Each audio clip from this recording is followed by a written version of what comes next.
Hey, folks, welcome to episode 78 of Malt Magic, the Forgotten Kingdom of Nylin. It's been a day on my end, so I am really looking forward to this tonight and just losing myself in our fantastical magical world that we've created. We are a man down for the time being, and maybe a man down for the whole night, but we will just see how we get on. Anyway, let's get some thank yous out of the way, some shout outs out of the way. So, a huge thank you to Albi Rodeo. First of all, we've been using them quite religiously for a few months now, and quite honestly say it's the best virtual tabletop out there. I'm just going to put it out there. Best one out there, nice and simple.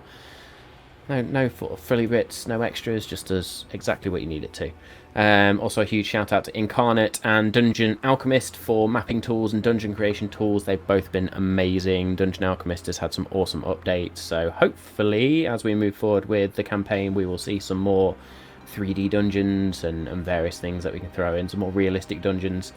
As always, a massive thank you to D&D Beyond.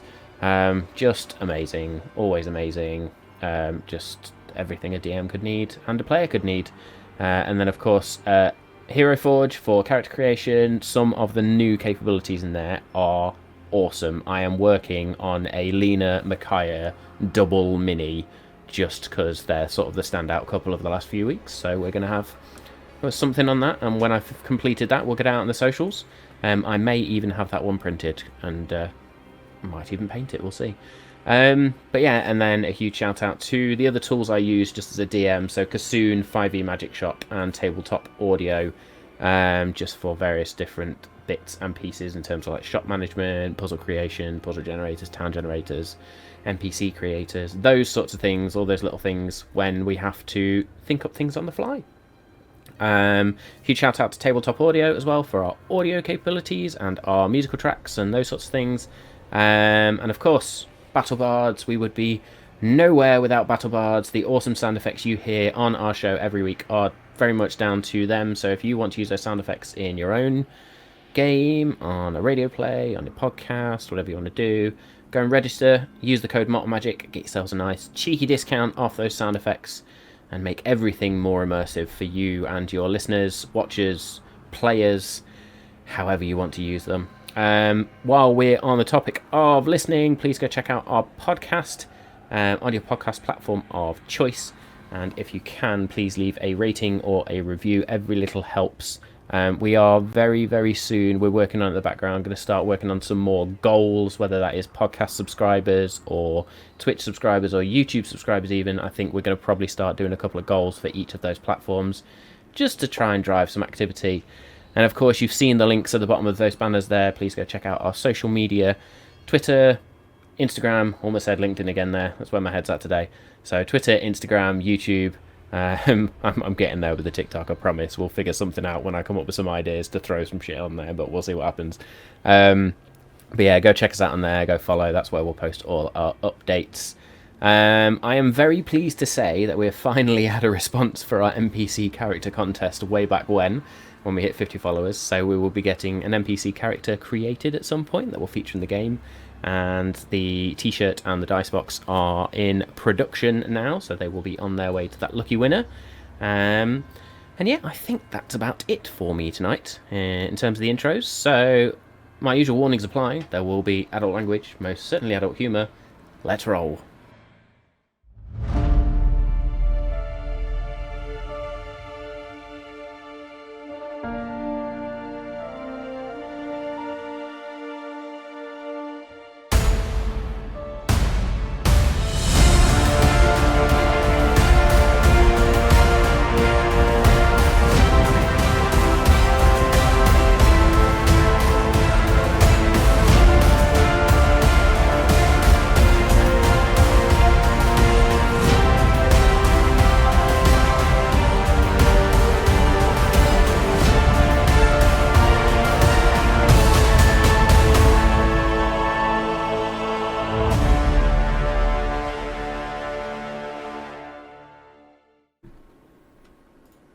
Hello. Hello. Hello, all you lovely folks out in the Twitchverse and on YouTube and on the podcast, of course. If you're I'm listening still to us. imagining Anders' LinkedIn profile, and I want to see it. I might mock that up, just It'd for be the shits and most giggles. catfishy LinkedIn profile you'll ever see. I mean, the lies on that CV will be I phenomenal. mean, to be honest, actually, I think we really should do like some mock-up ones of all of our characters. I know, I think if we're going to do it, it's got to be a Tinder profile. Hang on a minute. No, It's got to be a Tinder profile. So Tinder profile for you. What would Kirik have? He probably would have a LinkedIn.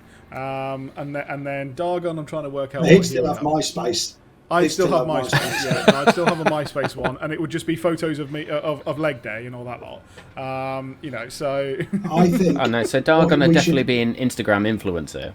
Instagram influencer of leg day, yeah, absolutely. It'd be a fitness influencer. Kirik would be on Facebook, spouting all his, all his Raven Queen nonsense. So No, Kirik could be one of those people who stand in the middle of a town centre trying to convert you Oh to yeah, religion. actually, yeah, you're quite right. He wouldn't be on social media. Would he though? Kirik's not that preachy. He's planning on building one in Deluin. You can't get more. Yeah, but I think that's more as a fuck you to Deluin, really. That's a very good point.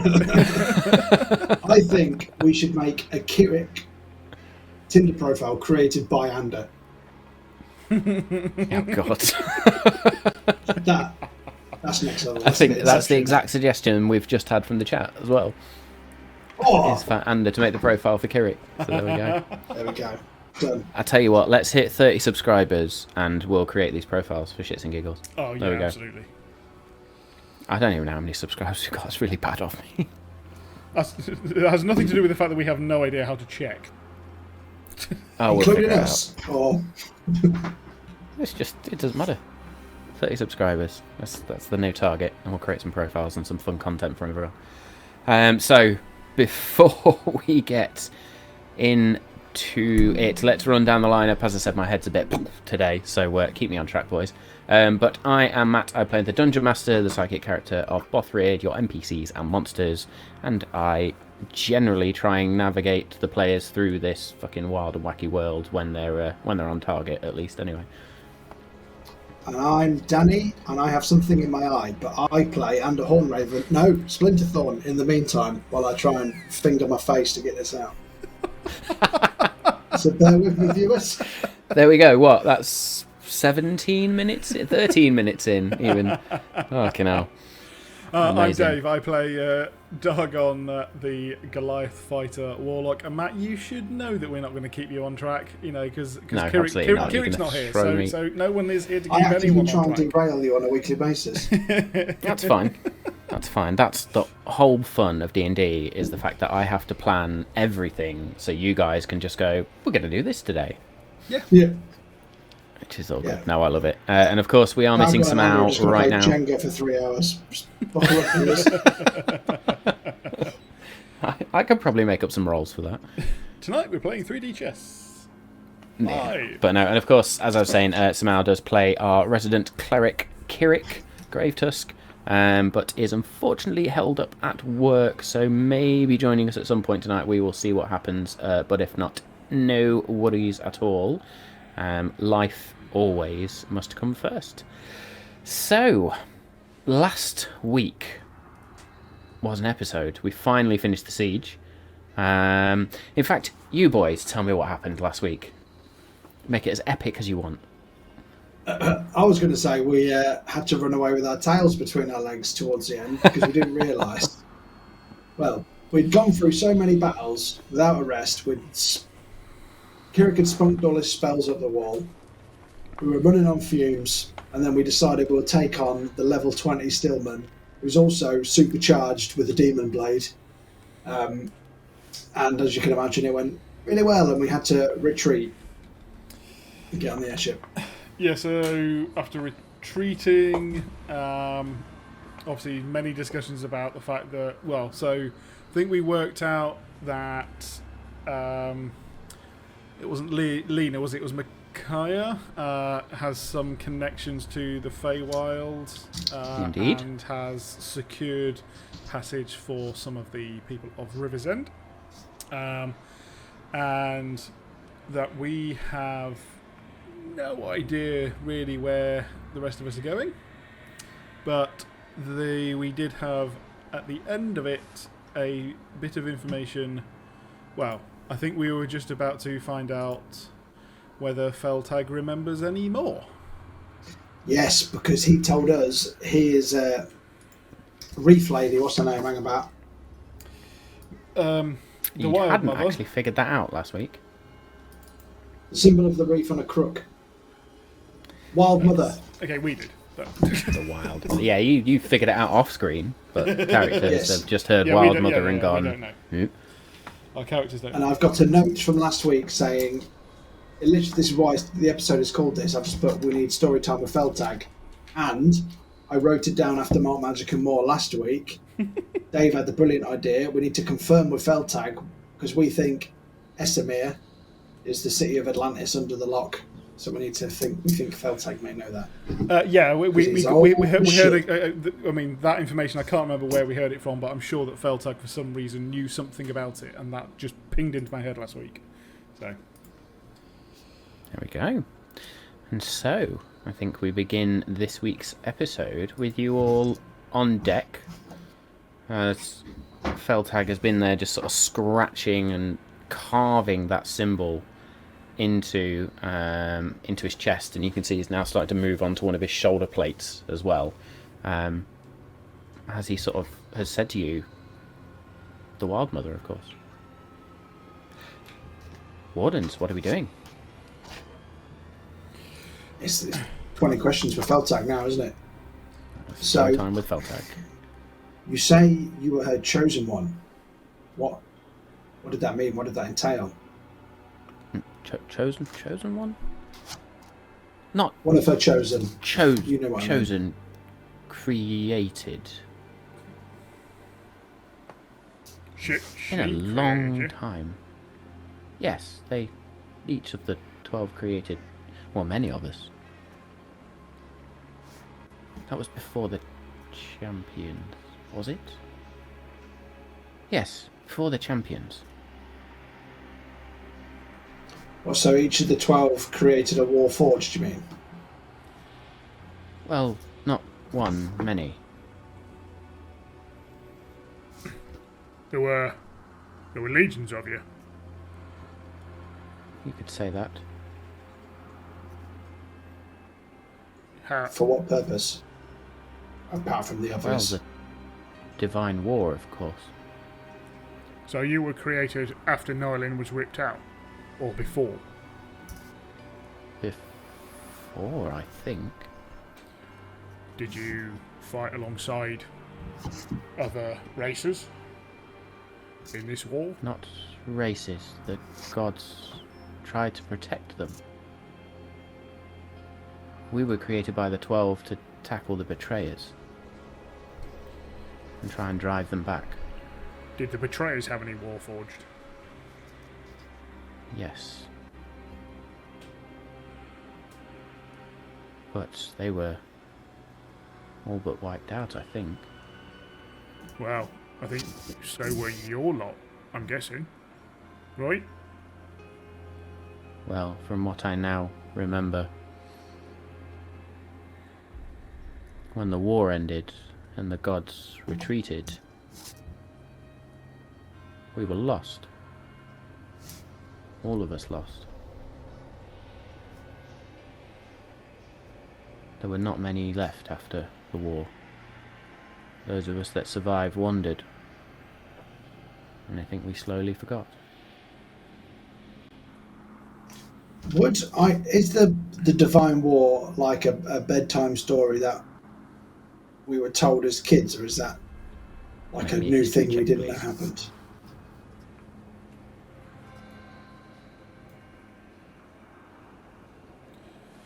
$17. 17.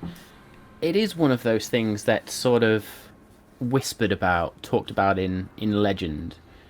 And the reason that the gods no longer walk the earth or interact as directly as they once did, or at least didn't usually. Slightly different in Nylin, of course. You've had direct interaction with deities. But yes, from the the legends and the whispers that you've heard, and the bedtime stories, the ghost stories, and all those sorts of things you get with myths and legend. The Divine War was when the two sets of deities, if you like, the prime deities and the betrayer gods, set upon each other to try and really claim the world. The prime deities realizing that actually it was not theirs to claim anymore, and driving the betrayer gods back beyond what is now known as the Divine Gate, and trapping them there in various different planes. And then the prime deities deciding that part of the problem was them, so they retreated from the world.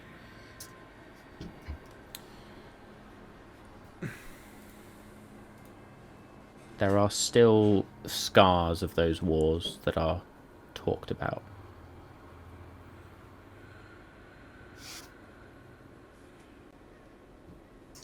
Is Wrathstrike Canyon, the big meteor impact thing, one of those, or is that from the Nylin War? You would know that Wrathstrike actually occurred while you have been in Nylin. It was a wild magic event.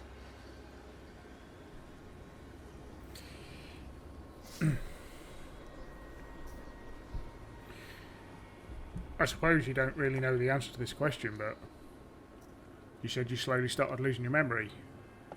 Do you know when you lost your memory? No, it's foggy. It's almost like time just wore it away. Do you know why you're remembering? No. But I do know my spark was exposed. I mean, yeah, you did. You were nearly dead. You nearly took us all with you. I was. Well, it's the power of the divine, I guess.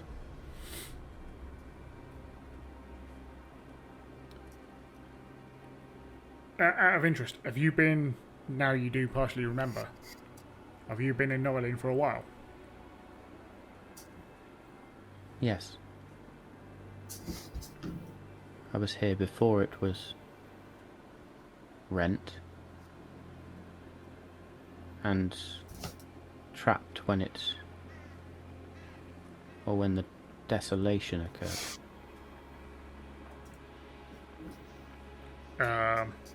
Is that the war between the King brothers? No, yes, sorry.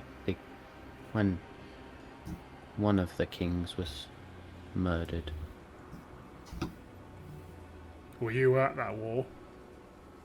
No. That was not my fight anymore. That was the champions by that point. Did you know that it wasn't your fight, or were you just I don't know, had you lost your memory so much that you didn't think that you needed to be involved? I think maybe all of that. She had left us. Left me. She? Oh, the Wild Mother. Right. So what, Wild Mother's not here anymore? Not physically, no. She was once? Once all the gods walked the earth. Oh, blimey. Or walked the world, I should say. Earth is a very non-Nylin term there. She lived in Kansas. You're not near the Wild Mother anymore. No. Now, forgive me if I'm mistaken, but I think when we first met Felltag, you told us stories of places you visited, and around as we fly back towards Glen Tuag, we're actually going to go over Loch Essamere. Was there once a city of Essamere that you remember? City of Essamere.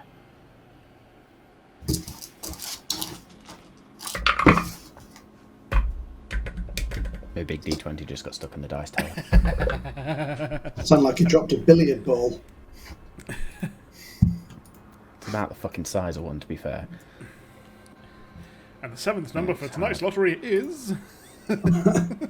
Quick look. Does This is the Felltag 14th time we've seen it remember this year. anything about Vesemir?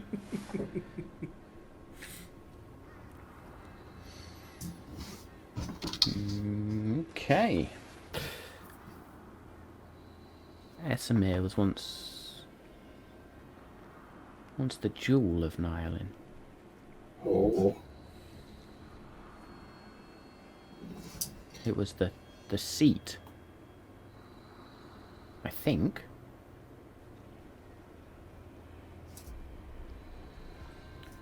How the blazes did it get underwater? Not said directly, just as a... And by the theory. seat, do you mean the seat of King Girth? Seat of Nyalin.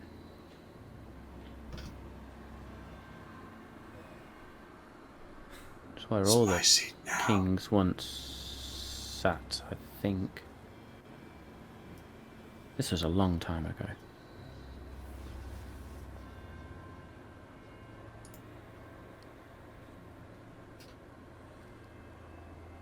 I'll look at Dargon and nudge him as if to go, that's where I need to go. That's my throne.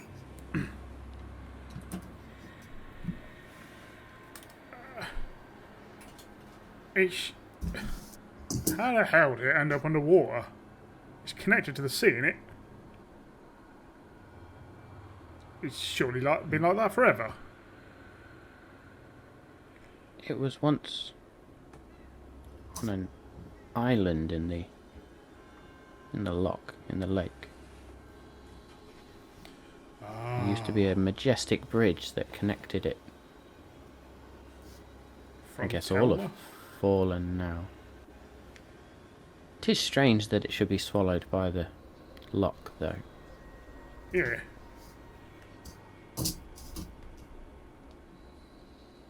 Is there any, like... Yeah, surely that's got to be magical.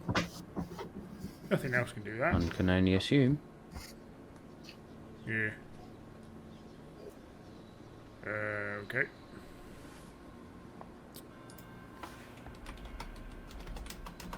Kirik, this is all very interesting, but are we going to get sidetracked again? I think that's a not for now problem. I think we've got bigger fish to fry first. Yeah. Felltag, it's good to have you back, by the way. Glad you're still with us. Well, thank you, Kirik, for saving me, I guess. And all you boys for fighting for me. We'd never leave you behind, you know that. And we know that's not true. Not on purpose, I mean. I suppose that's fair. Felltag, I you did tend to staying? linger. You sticking with the crew now, yeah?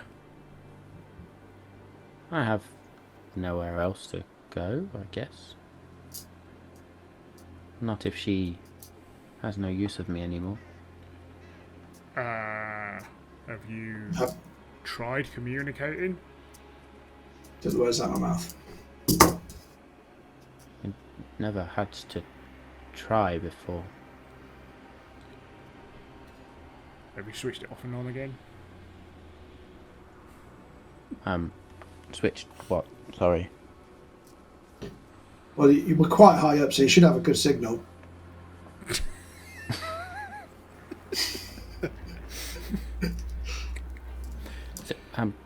I'm so confused. Well, Hey. what I mean is you're closer to it technically up here than you would be on the ground. I think that's a relative thing. I don't actually think the gods are in the sky. I'm not quite sure how it works. Oh, really? I mean,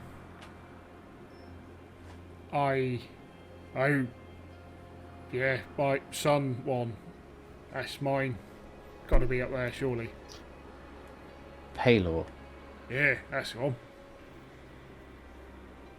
Halor. Halor has his own plane. You what? Or maybe he can fly us to Mantenir. Not a plane of it, like being. Oh, like Nylon. I'm going to have to teach you about sarcasm, Felltag. I really am. He's like Sheldon Cooper, isn't he? Pretty much. So, hey, Felltag, look, just, if you get a second, try, speak out to her, see if it works. I'm not saying it will. Just try. I will consider this. Also, those scratches you're doing, I'm sure you're happy with them, but if you ever want us to ask around for anyone who might be able to help you with them. As in, make them anew. Yeah, why not? You're proud of who you are. I would very much like that. Sure we can ask around? There'll be some fine smiths in Glen Tuag you can ask. Yeah, good shout. Sure. When you get there, ask some blacksmiths. See what they can do. I will. Thank you. I feel like I have some purpose now. Does anyone feel like they've got purpose to make breakfast? I will go do I don't even know what time of day it is. Is it still all smoggy? Oh, isn't it like early morning or something? You rose above, if you remember rightly. Okay. So you can now see the movement, and it's late morning, I think we said, after you'd rested. Second breakfast. Who already had breakfast? I mean, it's just a term from. I met some furry-feeted people in the Shire once, and that's what they call it. I call it brunch. Which is No, thieves' that's different. That's different to second breakfast. Halfling? Different. It's got to be. You're very confusing man, Under. You live and learn, Bothrid. Stick with me. I'll teach you all you need to know. I think I learned too much already. How is the clouds looking? Are we still looking on the endless clouds expanse? have not dissipated at all on your journey at all. Underneath you is just like this thick blanket of dark grey cloud. I shall walk up to Brelin, still on the helm? Brallan. Brelin? Brallan is on the helm, yes. Captain Smith. Fuck me. Captain Swift has taken leave for now. We'll change every NPC name tonight, shall we? Let's just do it. Fuck it. They've all got 6 names. It's We've got Price Tag, the Warforged, Grellin, Captain Smith. I quite like that one. You got Babelis at the helm.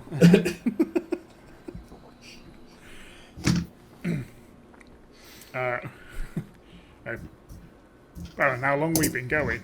This cloud looks like it's endless.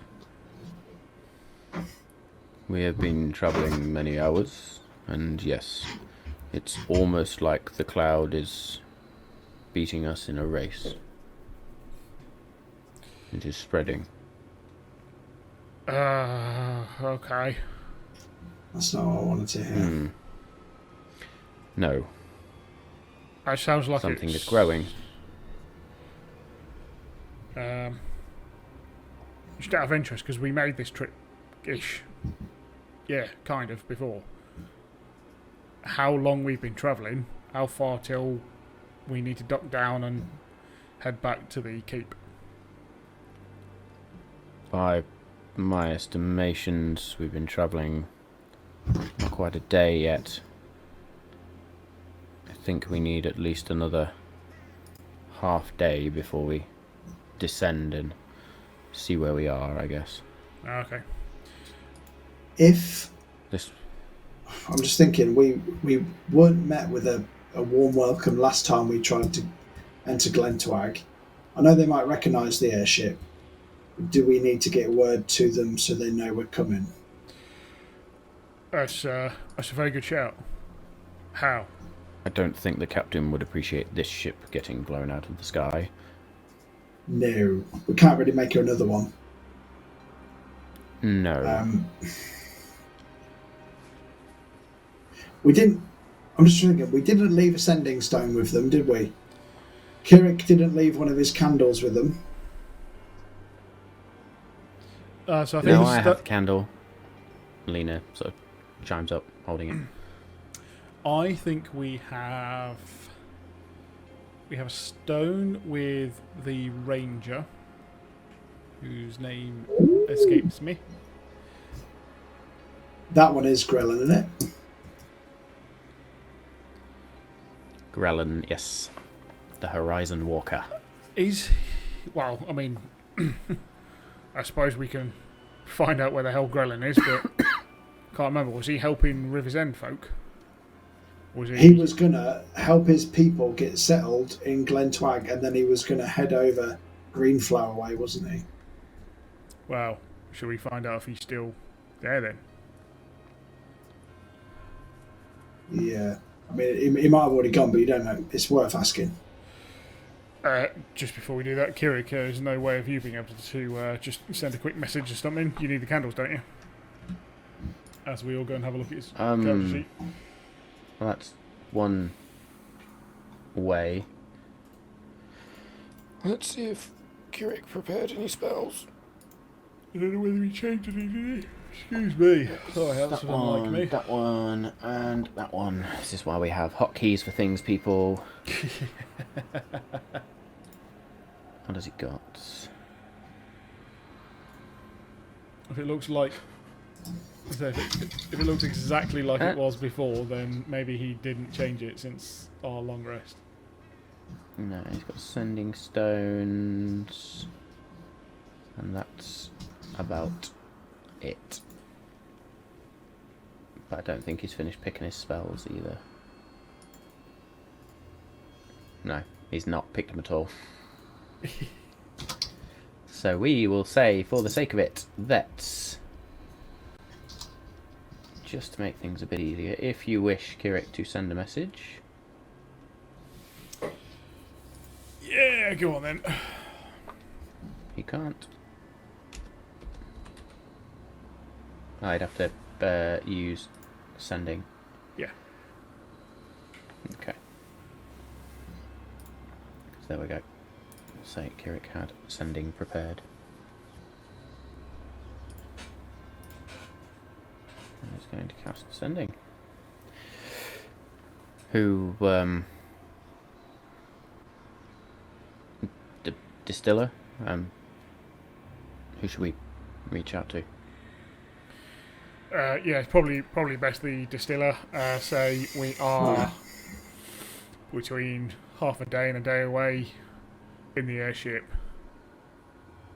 and to warn the guards. Okay. Maybe say big ass cloud on its way.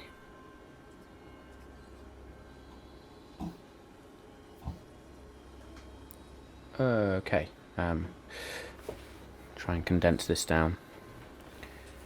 And he begins to focus on the spell and just sort of closes his eyes and then reaches out. Sort of speaks the word out loud even though he doesn't have to.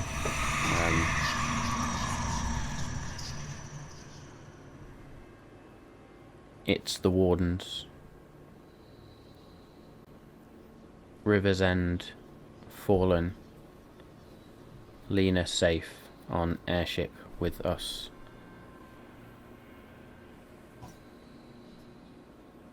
About half a day away. Dark clouds growing. Warn guards. See you soon.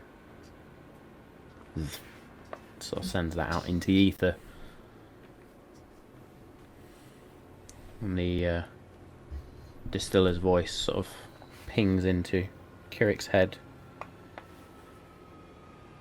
Kirik, we feared the worst. Glad Lena is safe. No word from her father.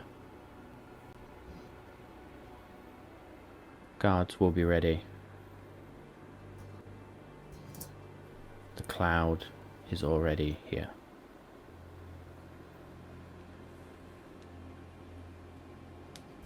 And that is it. And he will then relay that out to the rest of the party. Looks like we may or may not get the chance, Lena, to dethrone him. Well, no word from him. What do you mean, dethrone him? Well, you asked us to. Why would we not get that chance? Why? If we haven't heard from him, Is he dead? don't know. Well, it seems That to be doesn't mean MIA. anything. The arsehole never responds to anyone. Ah, all right then. Well, maybe there's a chance then. Okay. We can hold out hope. The cloud is already up at the keep. How the hell did it spread that fast? Does anyone know? One can only assume it's not natural cloud. It allowed those creatures to rip through my city, Which unfazed creatures? as they would have been. Well, all of them. The ghouls, the vampires. Sunlight would hinder all of them. Oh, that's a good point. So they It's going to help the surge move west, isn't it? north. On the north, yes. I think when we land, we must send word to the other cities that we know haven't been taken yet and see how they are faring. Is there any we know haven't been? Ardburig, Idril,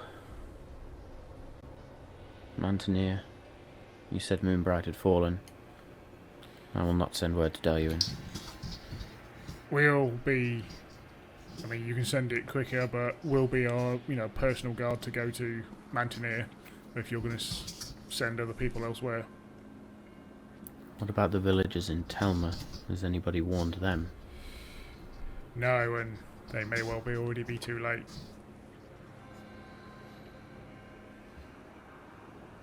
Let's hope not. That was always a very lovely village. Yeah, only been to it once. It was quite nice. Tell you Served what, as well. as soon as we get back, we'll try and send word there. Again, if you got any, we'll try and build volunteers. Let's hope your Maltmasters have already sent envoys or runners or messengers or whatever, just something. Else we are going to be fighting a war on many fronts, I think. Yeah, well, we already are, but I know what you mean. We're up against...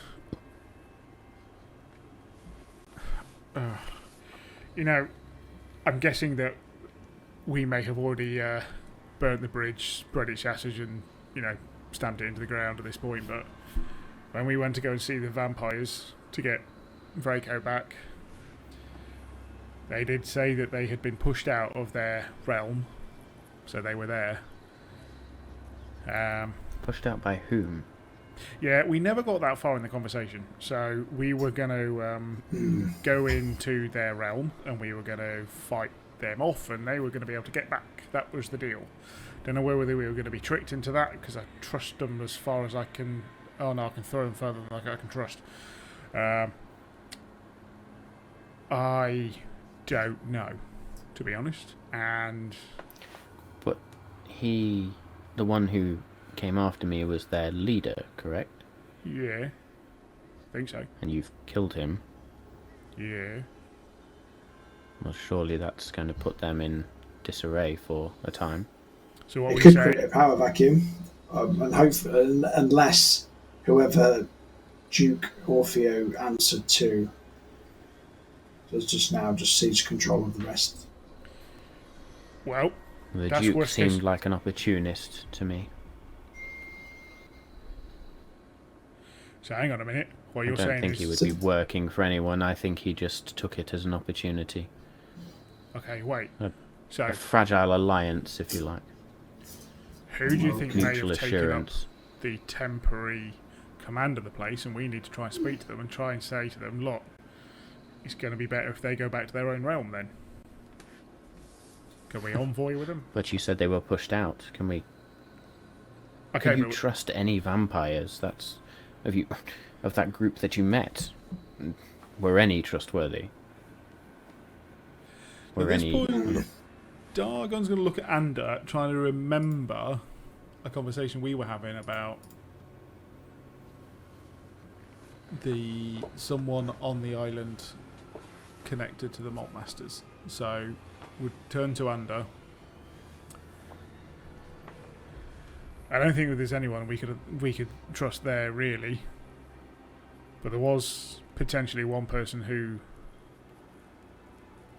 may be a connection to. Yeah. And yeah. Can you? The Malt Masters this fucking hell, the Blender's lost husband. Is that who you mean?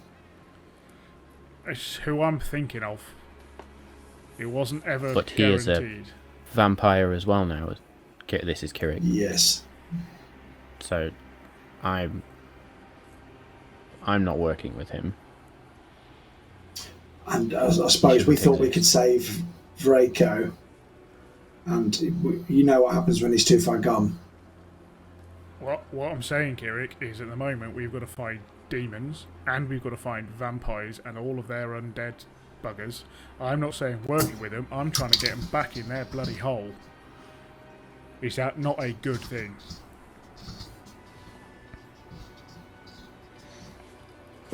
I mean, I plan to deal with the vampires at some point anyway. Maybe not now. So why not, for now, get them out of our way? Get them on their own turf, out of our way, and then we nuke the buggers. How, though? Surely we should... Well, Mantenir was our target, was it not? North again. It was. You're right. Yes. My point is, though, if they are moving forwards and moving north, we're going to get more of Nylin overrun. I think we'll be moving quicker with this ship, though. Alright, let's give it a whirl. Let's go to Mantenir, try and get back. Well, they before don't, unless they've got some form of vehicle. I don't see how they could move quicker than we are right now. Even flying, they would not be able to fly as fast as this. You sure? I mean, one of them did turn into a bat and bugger off. It's a very small creature, though, isn't it? Not my area. And they'd have to rest, whereas we could just keep going. Well, tell you what then. You tell as many people down in Glen Tuag how to stop them easily. I say easily, the way you did. Anyone from that ilk. Glen Tuag has an advantage that nowhere else has had. Being The temple. as in the people in it or the actual temple itself? Or both. It's like a concentration of radiance, isn't it? There's that many clerics and I assume paladins, but there's so many holy folk there that it's also surrounded by water to an extent. Okay. It's high ground as well. Yeah. It's making me feel It's almost easier as if the about Malt match. It's almost as if the Malt Masters picked it as the best tactical advantage in the whole of Nylin. it. Funny That's that. definitely defensible, sure. Yeah. Okay, so you're right. As much as I'd love to send them back to where they came from, let's do that later. I mean, there's also 3 other very strong individuals there that I reckon can handle themselves. As long as those, If the Stillman's anything to go by. as long as those. Oh, I survive. thought she was talking about us 3 for a second there. Sorry. This has all been Kirik, by the way. Ow, bloody hell. Difficult for me to do Kirik's voice. I'm not Portuguese. Okay. Yeah, don't try and do a Portuguese accent. We'll get in trouble with the authorities. I'm not going to try and replicate someone else's accent. It's just impossible. Okay. It won't be as sultry if we do it. No. That was me being sultry, by the way, viewers. Check that out. Just the sway. That was Dad it. dance. That's as best you're going to get. We have been married far too long, my friend. I think that's it. Not to each other, of course, but Not officially. all our moves are long gone, mate. I've got some moves. I just think they just wear off after so many years, don't they? They hurt my knees. Anyway, yeah, absolutely. Definitely reached that age. Right, well, Good yeah. stuff. More information needed. More information we get, the closer we'll be, hopefully. To be honest, I'm just wondering quite if happy we being need on to- an airship and not being attacked. It's quite nice to ride the airship and not be under life-threatening danger. Dagon immediately looks out like, what the fuck are you doing? Jinx, make a wish. I only laugh because it's almost like you preempted me. It's like, oh, we're nearly an hour in and we're not dead. No, you're okay for now. For now. Right.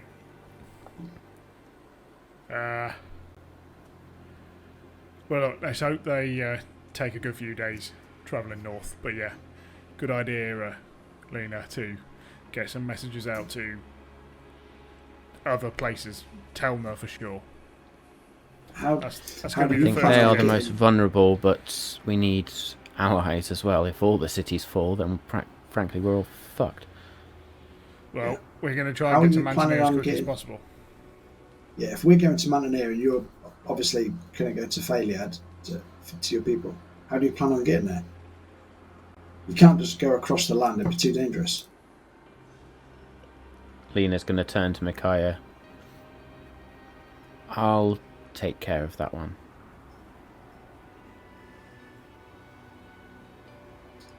So, 'cause what I was going to say is there might be, I don't know if there's any teleportation circles that could get you close to it from Glen Tuag.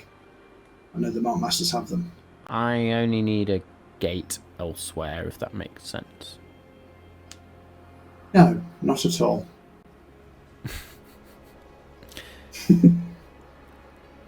I just need an entrance into the Feywild, and I can get us there. Oh, like a thin bit of the veil, or a little gap. Yeah, that sort of thing. I tell you what, though, if Grellan is still at Glen Tuag, he guards those sort of things. He calls himself an Horizon Walker, whatever that means. He might be able to tell you where. You know a Horizon Walker. We borrowed a horse off him one time, yeah.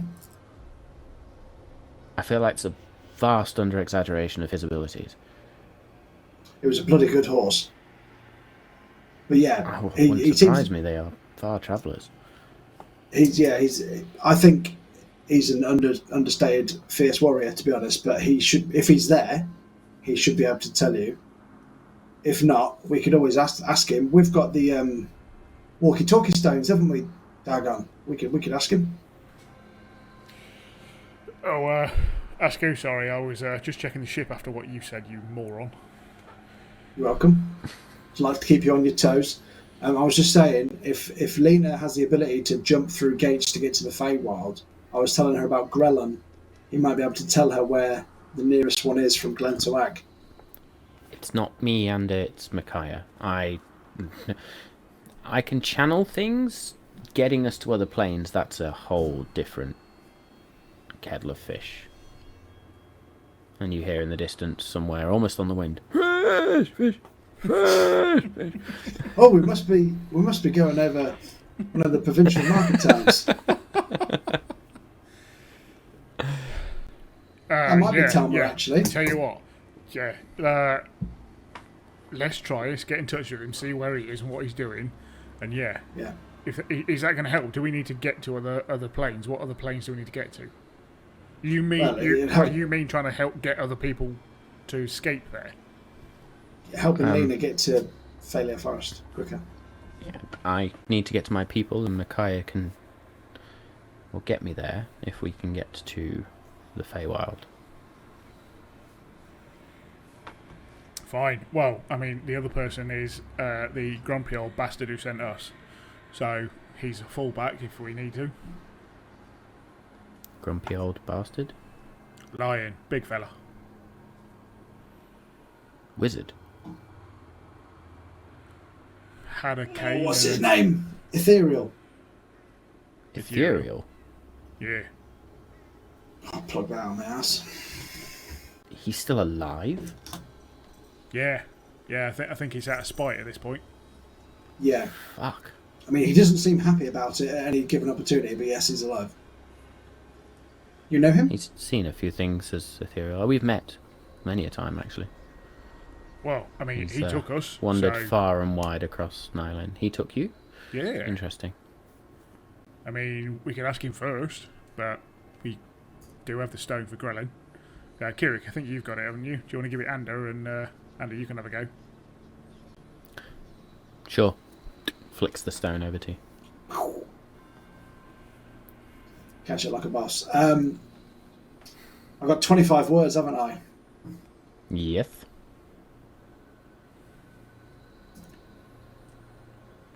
Hi, Grelin. It's me, Ander. Just wondering whether you're still at Glen Tuag. Where is the nearest gateway? Gateway's one word. Asking for a friend.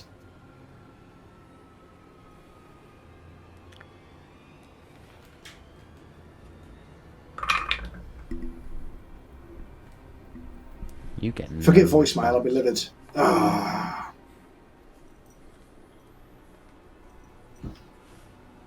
I think he's busy. No answer. Doesn't that mean he's... In fact, no, totally ignore me. I'm thinking of the wrong spell. For a second, sending does work. I'm thinking of message, not sending. Sending works across planes, yes. Twat. Oh, hang on, there's a bit of crackling on the line. I think someone's coming through.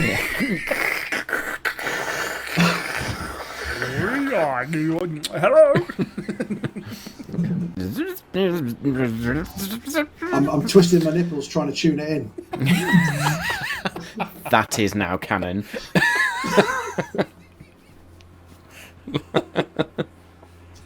Oh, fucking hell, Matt.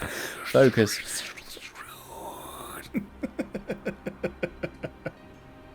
It takes a few moments as you're just sort of there like...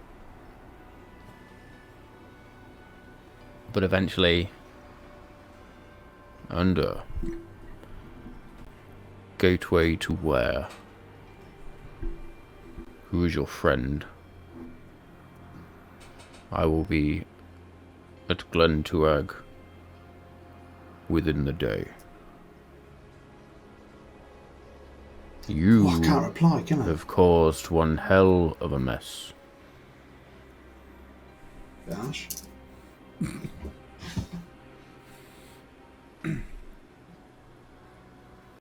Still no response, I know. No, hang on, something's coming through. I feel like I'm one of those people who speak to the dead on TV. I'm like, hang on, I'm getting a message. Has anybody got a grandma called Edith? Oh yeah, it's me. I got one. Yeah, he says, I probably didn't give him enough information. He's asked, what gateway? Who's your friend? He said, Dagon, you've caused a right mess. And what? He said he'll be at Glen Tuag within the day. So your luck's in, Lena. It looks like might be able to get some help. Fantastic. Have I caused a mess?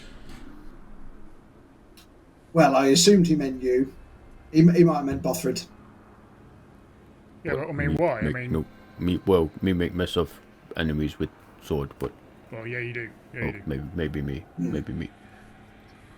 Or, to be fair, maybe he's gone to Greenflower, and I'll look at Kirik. Kirik would do one of the whole. Yeah, that's fair.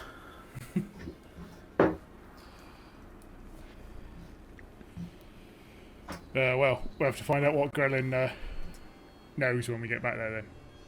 That is good news, though. A, he's alive. B, he's coming back to Glen Tuag, so the timing couldn't be better, considering he might be able to help you, Lena. And he might have actual good intel for us on other places he's visited that we may not have seen yet. Also, if he's going to be there within the day, he's not there. So he did actually leave the people at Greenflower. Yeah. Yeah, Greenflower. Yeah, Greenflower. Yes, Greenflower Dargon. Yeah.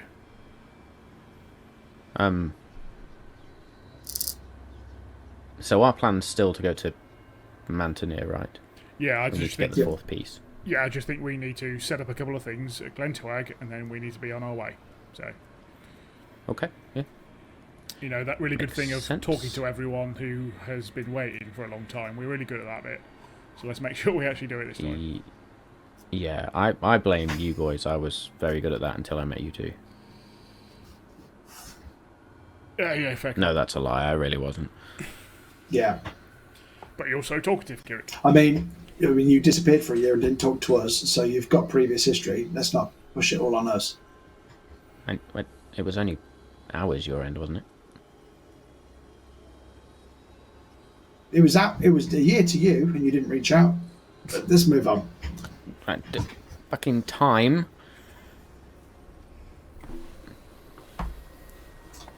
Hey, and Sure. You're the one that left Felltag, that's what I'm saying. Can you imagine a message coming through from him? You know, like if it was a year to him, and a couple of hours to us, you would have gone, huh! And that was it. Yeah, that would have been it. Message done. Yeah, it's true. A man of few words, is like Kirik.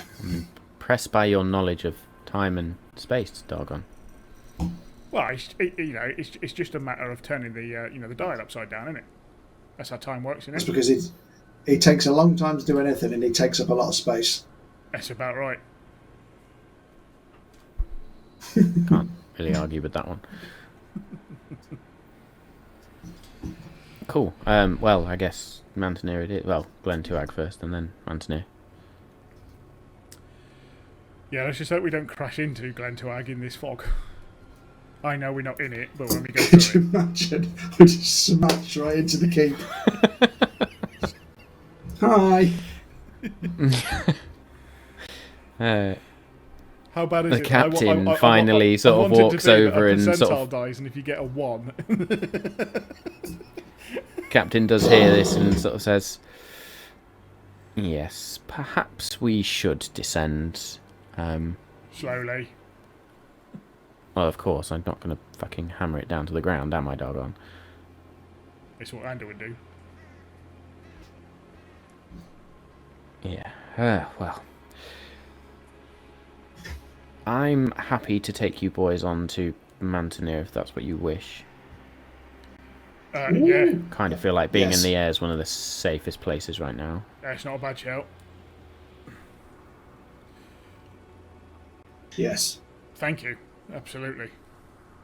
Oh. He helped us get out. Couldn't really make up for the... Well, kind of. I'll take you to Mantenir, we'll call it quits. Yeah. Yeah. You're paying for the ale, though. All the ale. Dargon. Or No, don't the ale. ask it. Dargon overpays. We'll get. Yeah, I do not. I will fairly, haggle us I pay a good well. price for some ale. I will absolutely make sure that I overbid on it to make sure it's the good stuff. But if it's I two feel like copper Dargon's for got a the right flagon- attitude. How He's many going to get me good stuff. You're going to get me the cheap crap, aren't you, Ander? No, I will haggle a good price for the good stuff. Dargon, if it's 2 coppers for a flagon, how much for a barrel?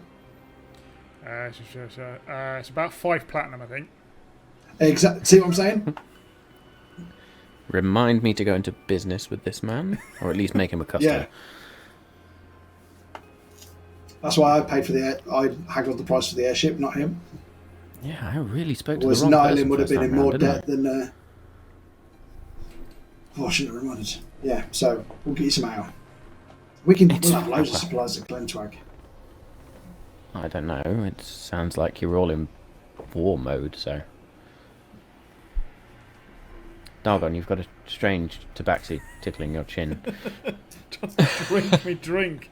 It's cat That's all I can To be see. fair, You though- try to drink fucking cattail. Just... It is good luck. Every ship should have a ship's cat, because sailors believe them to be magic and have very It had good luck. nothing So, to do yeah. with the fact that they just ate all the mice and rats you- to make sure that he didn't eat all the food. That helped as well. That helped, yeah. Do you know, we've never had a cat on board. I might look into that. See if we can find a stray. Or at least another one. She looks around her crew. Upgrade yourself and get a tabaxi stray. Do We you know actually any? met a travelling band of tabaxis. Yeah, we did, yeah. Saved my life. Oh, hey, do you know Helped what? save my life. We should probably tell them that, the war's going to shit the world. Well, they probably know that. Where are they? Do you know? No, they're travelling. Ooh.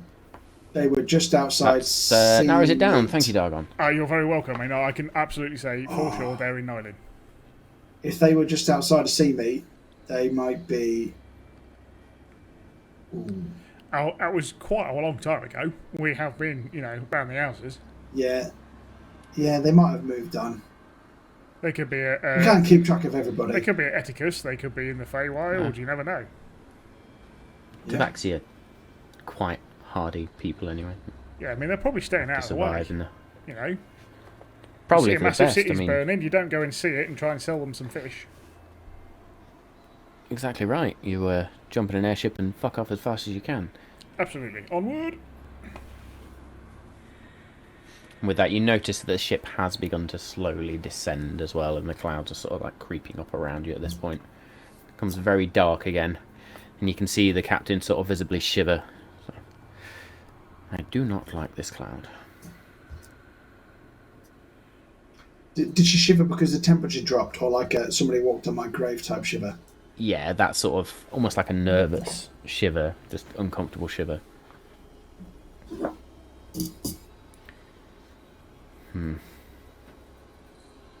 Yeah, this isn't fun in here. Well, boys, we'll wait wherever we can.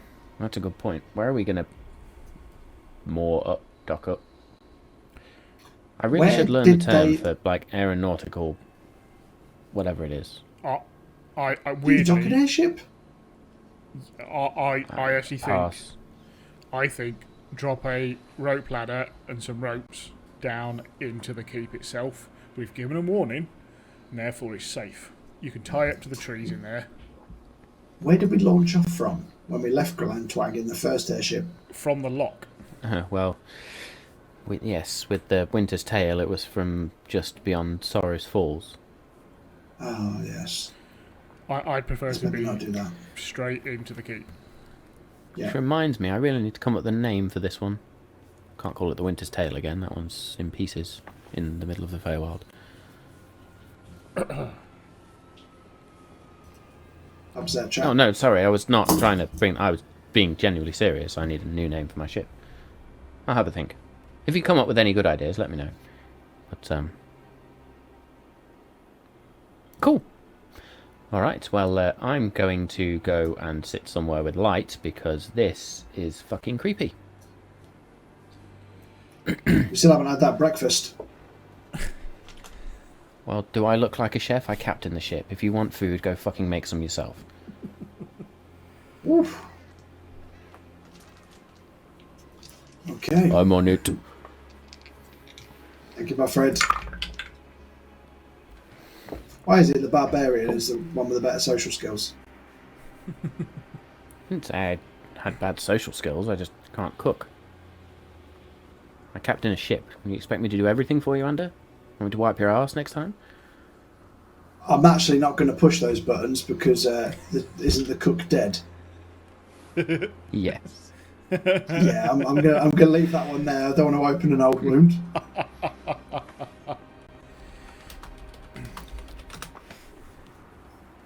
Good stuff. Okay, so your conversation tails off, and you all begin to sort of just sit, mutter about a few things. You chat with a couple of the crew, but eventually you sort of descend into now this sort of murky darkness as you descend even below the cloud, and you can see Nylin sort of stretched out before you, just in this really strange. It's like a mucky darkness. You know, those dirty autumn days you get where it's just like filthy sky and just looks horrible. Because it looks horrible, continue because it's a bit nasty, Dargon's going to take out the sword and hopefully it will illuminate quite a lot of the ship's deck. Does. And make him feel a hell of a What you lot notice better. is that radiant light sort of bleeds off of Timil's Wrath. Fuck me. The cloud seems to recede away from it as well. Ooh. As you look over the sides of the ship now, you can see that you are well over the lock at this point. In fact, you are almost at the very edge of the mountain range itself, leading up towards Sorrow Falls and the Maltmaster's Keep, and Brallan sort of slowly begins to turn the ship now. Hey, Timil's Wrath. Yes, Telmer? You don't know anything about this seat of Nylin in the middle of the lake, do you? Seat of Nylin? You mean the... well, city of Esamir? Yeah, how on? It's what the lock is named for. Yeah, how on? Well, was it what the lock was named for or what the city was named for? I suppose that's just semantics. What about it? It sunk many years ago. Was that before the war? Almost. Or which war? The one you had an intrinsic part in? I think it was just after I was broken. Okay. Do you think it's important to Nylin? How the hell does an island sink, by the way? That's a very good question, and one I don't have the answer to. Is it important? I don't know, Dogon. You have to tell me. It's not. Yeah, I just wondered. I was not one for You were kings around. and seats. I was one for vengeance and angelic duties. Well, keep that up. So, you seem to be Okay. doing quite a good job with the clouds, by the way. Well done.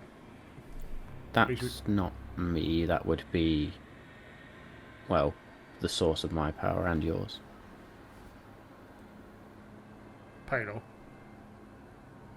Or sunlight. Well, yes. I suppose a bit of both.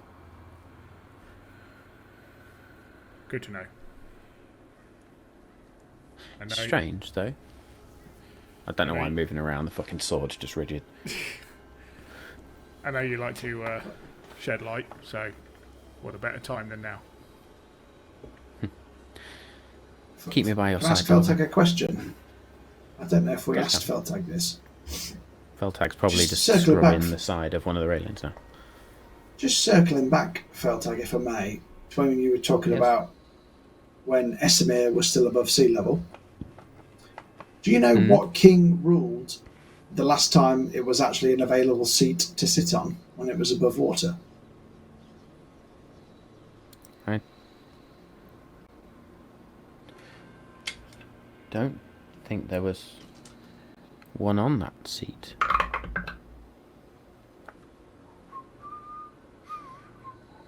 Had we got to the three brother kings by that point?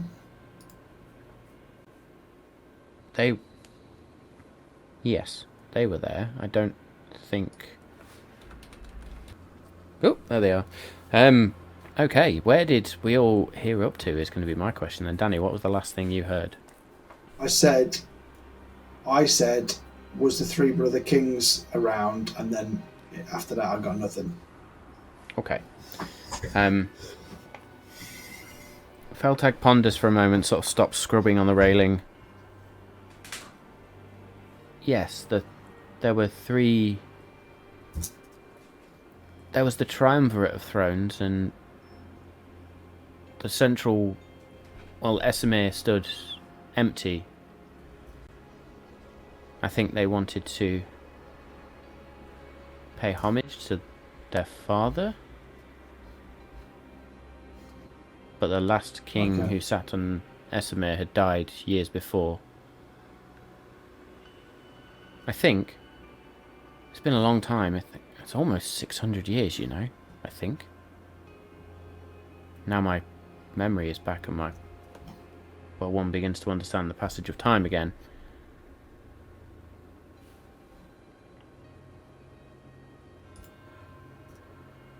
Okay. I've been around for a long time. You're looking pretty good for your age, I must say. Thank you. Although, do I age? I suppose I go rusty. Yeah. You're patina, probably. Probably. Was that all, or can I get... Sorry, yes, go back to your whatever you were doing. Thank you. Begin sort of scrubbing down the ship again. Okay, is there anything else anybody wants to discuss, talk about, or are we descending and landing? Yeah, that. Yep. Yeah, that. Descending and landing, cool. Yep. So there will be continued sort of muttered conversations about nonsensical things, non-important things, but eventually you sort of descend down to a point and then continue on closer towards Sorrow's Fall, sort of following that branch of the river that leads into Loch Esamir, but back up the river to its source. And eventually Glen Tuag comes into view. And you can see now there are sort of fires burning along the walls, just to give sort of an extra bit of light, if anything, to the guards that stand on the parapets. There are ballistae that now sort of litter the parapets as well as the guards, probably a few more than there were before. You can see great swathes of the forest land have been cleared out in some areas. And rudimentary walls and fences, if you like, have been set up around Glen Tuag, more so than there were before. It's almost like there's been more defences created around the village as opposed to just the keep. And you sort of hover over the main wall to the keep, and eventually come to a stop as Gore then sort of looks over the edge. Well, let's hope this doesn't hit anyone. Throws over a weighted rope, and you can see a number of guards come running out, and as more ropes are thrown over the side, they all begin to grab them and sort of tie them to whatever they can. They roll in sort of barrels and weights and just whatever, and start to bundle things together to weigh the ship down. And then Felltag sort of brings over the rope ladder, ties it to the side, and then turns to Lena. My lady, you first. Let's get you to safety, shall we? And Lena's going to sort of take his hand, and slowly but surely she's going to climb down the rope ladder, followed very quickly by Micaiah.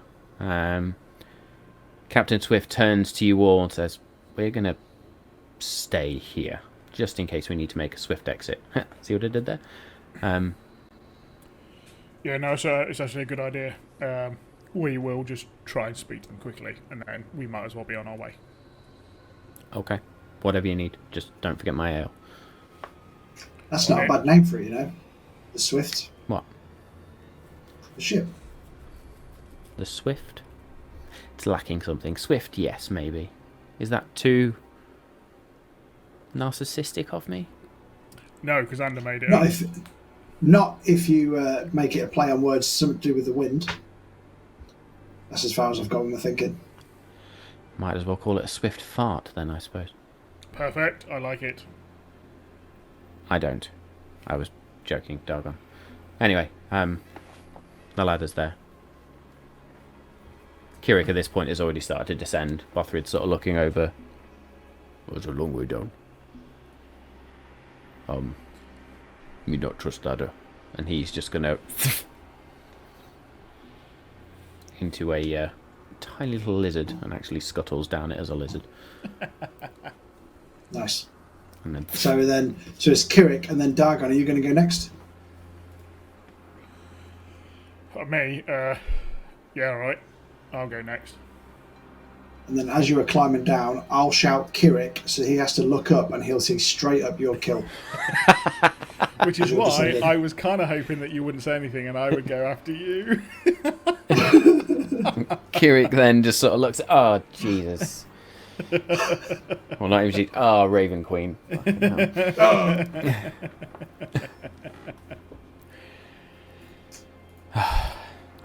Seen far too much of you now, Dagon. Yeah. Nice You're and breezy. welcome! Kirik would chuckle a bit. You notice as you sort of descend down the ladder that 3 familiar figures are already down and waiting for you.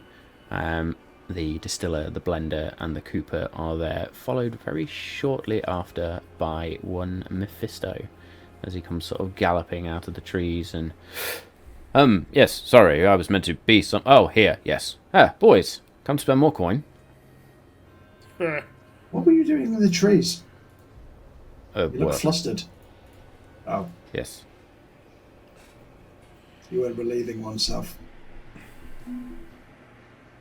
I don't think it's an appropriate time for that, really, do you, with this all going on? Brave, if nature calls. Are there any vampires or ghouls on the outskirts of the town, village? Are there any vampires or ghouls on the outskirts of the town or in or around here? How the fuck would I know? Well, you know, probably someone was Well- shouting like enemy on the gates or anything.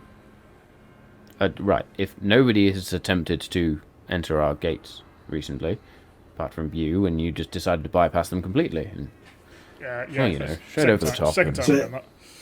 So, I mean, it felt like the whole of Nyland was trying to kill us, and that probably sounds about right then, if you've been left alone. Well, anyway, I wonder. my point is, they're on their way, most likely. We think that that's why this cloud's got here. And so they're on their way. Do you want to, if you haven't already, tell, like, the village of Telmer, try and get them to safety, anything? If you could send word, basically, to everyone who's you left. reckon they're going to head north? You reckon it's... Oh, shit. This is the distiller now. Judging how fast this cloud has moved, I don't know if Etikus and Ardbjerg would even be... Can we get word that quickly? I will... She's getting visibly flustered at this point. Just like I will send messages to them. Tell them we can send a runner to. Sea meat. We can send a runner, Probably but too they're late going to for have to sea follow meat. the coast of the loch. I don't want them going too close to Moonbright anymore. What do you think about the cities to the north? Well, the city to the north, I guess. Mantenir and, well, there's East Vale as well. Yeah, we're heading that Well, way almost Yeah, immediately. we're planning on going to Mantenir, yeah. Fantastic. It's not And October, that so we just can't go to leaves- East Vale. There's nothing stopping you going to East Vale. You can go to East Vale anytime you want. I will contact the university at Idril. That's the easy one. Have you seen Grelin around? Grelin arrived about half an hour ago, I think. Okay. And do you want to Tanner. introduce the Grelin to Lena Yes. and her friend? The blender's going to stop you just before you sort of disappear on it. You said vampires. Is he with them? We didn't see him. No. Good. Maybe he's... Well, we have left a bit of Probably a not. power vacuum, I'm afraid. I say afraid. It's good. We killed the Duke, we believe. And yeah, But I don't want to destroy hope, and I don't want to give you false hope. If Reiko is anything to go by, he's not your husband anymore. they could be in disarray. But you said you saw him, which means he was not feral, right? You said Vraco was like just a animal when you... That is true. Yeah, he was. I suppose that was because he was early on in the transformation process, but... I guess. Well, here's me Maybe there talking is some... as a non-expert, obviously. If you know more about the curse. Next to nothing, I'm afraid, but I can only assume that something of a personality lingers at some point. Well, Maybe it's the method. What we're saying is, without the head of the beast at the moment, they could be in disarray. If in any way you find that to your benefit, use it. I am not saying how. It gives us some time, if anything. I will work on those messages straight away. Cooper, I think we need to get one of your runners to Telmer as fast as possible. They need to evacuate, I guess. We'll have to make room here. Or somewhere. And it may be obvious to you guys, but sunlight does quite a lot of damage. Good to know. Very good to know. I must get to my books if that's the case. Do. Right, boys. Sorry, you sounded like you had stuff to do. We'll... Yeah. We're going. We'll be going soon. Shortly. Thank you. Okay. We'll try and keep in touch. Before you go, boys, you're heading to a city. At least you need something. They're going to hand 3 bags over 3 small coin purses to each of you. In fact, 4, because they always give one to Bothrid as well. There's going to be 500 gold pieces in each of them for everyone. Ooh. It's what we can spare for now. If you don't spend it all, please bring it back. Yeah, we'll only use it if we need to, when we, to buy a way in or anything. I will probably spend it all. Well, if you want to spend the coin, Ander, then... here he is, just in time. There's always a shop, it's... We don't get many customers now. We did actually promise Captain Swift we would supply her crew and ship with plenty of ale, because she's offered to take us to Mantenir. So... Ale. I can sort that out. What? 6, 7 barrels? Be enough? Not going to weight it down too much. Yeah, 7 barrels. That should do Carstan, shouldn't it? What about the rest of the crew? Okay. 10 barrels of the ale. Yep. And you're paying for them. I'm paying for it. Oh, but then also, probably for Captain Swift, maybe a little special captain's bottle for her quarters of something. I like your thinking. Maybe a small hogshead cask. There we go. Very good. Dargon, you're paying, yes? I'll take 100 of that gold back then, I guess. Yeah, sure, absolutely. Here's 120. Generous. Thank you. Keep the change. Fantastic. So, as you then run off to go and find Grelin, we will take a very short break and be back with you all afterwards. Yeah. That was quite funny. So, hello to everyone on Twitch. Thank you for all the new subscribers, or the one subscriber we've had tonight resubscribe. Thank you very much. Love to you always. If anybody else feels like subscribing, please do. Any Primes or Amazon Prime users can obviously gift us a Prime subscription. It costs you absolutely nothing else, and we will love you eternally. As I say, we are going to set up some goals for basically some subscriber goals. So when we hit a certain subscriber count, we will do certain things. Not favours, unless Ander really wants to do something like that. But no, it will be giveaways. As I say, at some point we will probably set up things like Discord servers and all of those good things, but time will tell. So, having landed in Glen Tuag, in the Maltmaster's Keep, you have Stick, love you eternally. That is amazing. Thank you so much. Oh my goodness. It's just Thank ridiculous. you very much. Yes, thank you. Just totally threw me off as well. No, love you, amazing. So yes, you have conversed with the Maltmasters, or the new Maltmasters, the new quadruple, if you like, and now you are on your way to go find Grellin. So where would you like to go to try and find him? I was going to ask if he only got in half an hour ago. Whoever told me that, I think it was Mephisto, was it? Is it still that? I was going to ask him where he was. Ask them where they were. I think he went straight down to the Greenflower residence. The very edge of our village. That makes sense. Yeah. And I will take Lena and Micaiah to the settlement to introduce them.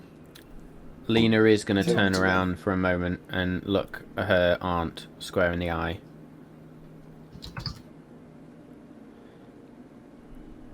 And the distiller is just going to hold up a hand. Nothing needs to be said. You have family here. Even if my brother chooses different paths. Being a dick. What Dargon said. You have family here. If you need me, you have but to ask. You always have a home here, you know that. And Lena's just going to sort of nod. And then she's going to turn. But you know, as she as she turns and sort of hides her face a little bit behind her hair, there is a puffiness, a redness to the eyes. Micaiah is going to look at the distiller and just sort of nod her head and then goes to join Lena. And so, Ander, you lead them out of the main gate, which is a lot more fortified than it was before. Not only is it the huge great iron-bound or iron-banded doors, but in front of them there are now fucking words in English today. There are fortifications set up, much like you saw on the bridge over Essamir that you had to try and get to River's End. Brain. It's been a Monday, folks. It's been a Monday. These sort of fortifications are all now littered around, made from sharpened sticks. You can see there are some jagged bits of metal in there as well, very much made to hinder and repel attackers, should they get thus far. You notice that as you walk through the village of Glen Tuag now, there's not the usual hustle and bustle of sort of everyday village life. It's people move around very quickly. Doors are shut. There's few stalls out in terms of sort of selling anything. People are taking cover, if anything. You also notice that most windows, if there are any windows, have either been boarded up or have been fortified. There are a significant number of weapons, simple weapons, just laid up against walls and sort of in places that are easy to reach. This is a village that is prepared to be attacked at any point. And as you get further and further out, you sort of see how the village has grown, and there are now some sort of rudimentary, I'm going to call them shacks, really, that have been set up, and you can say this, or see this is where Greenflower have sort of, or the villagers of Greenflower have moved on beyond just the tents that they had before. They've now set up sort of makeshift shacks out of sort of wooden planks and some hay bales or bits of hay. There's even the beginning of some sort of mud brick huts that are beginning to take shape. But even then, the villagers are all guarded. I think each of them has at least some sort of weapon either laid in their lap, strung across their back in some way. And in the centre you see the towering figure of Grelin having a hushed conversation with some of the villagers.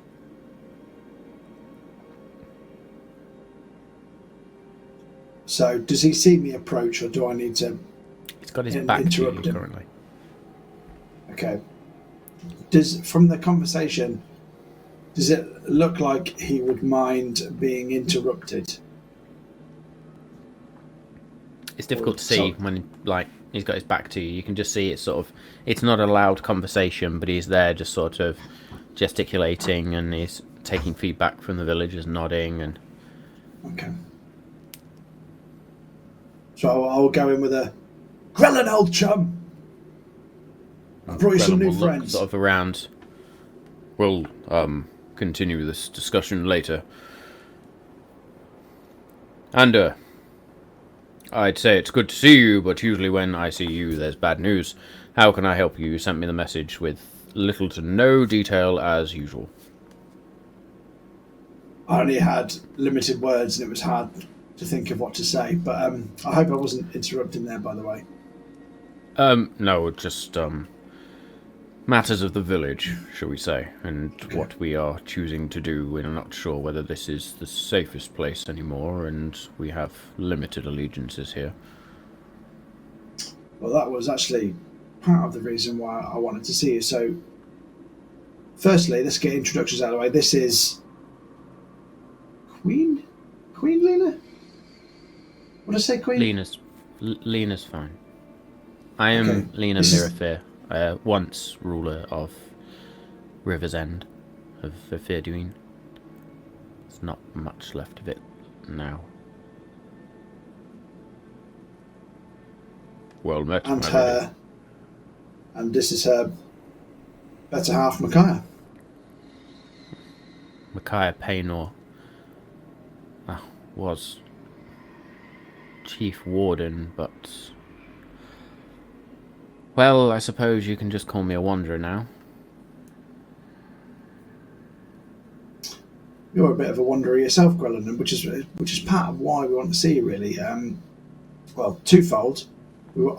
Lena was hoping to speak to you about potential gateways to the Feywild around these parts, because she's got people hiding out in the Felltag forest, and she wants to get to them as quickly as possible. Micaiah does. And secondly, I was hoping on your travels whether you had any intel for us at all, because yes, you're right, we bring bad news of intruders and carnage to the south. We didn't know whether you had any intel from anywhere else on your travels. I travelled east again, and well, it's as much a picture there as it is here, I guess, apart from the forge. That seems to be, well, not protected, but deserted. Greenflower is overrun yet again, so you can tell your friend he needs to do a better job next time. As for the south, well, I can only assume from what's been said, but yes, we are up a creek, one could say. I hope you boys have some plan to get us out of this. Of course we do. But it's not a quick fix. I don't suppose you went anywhere north, near Mantenir? That sort of way, East Vale? I didn't go north, but there has been word that they have shut their gates and are allowing no one in or out. Oh. Idril has sought to do the same. I think the villagers of East Vale are making their way to try and barter entrance into Mantenir. Failing that, I suspect they will head into the forest. At least there's shelter there and cover.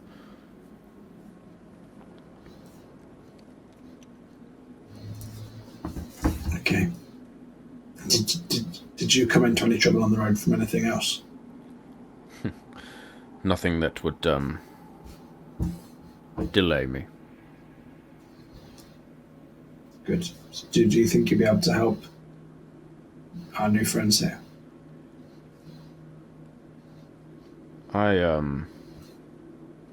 You seek entrance to the Feywild. It's, not a place I tend to visit too often. Usually I'd be closing those portals.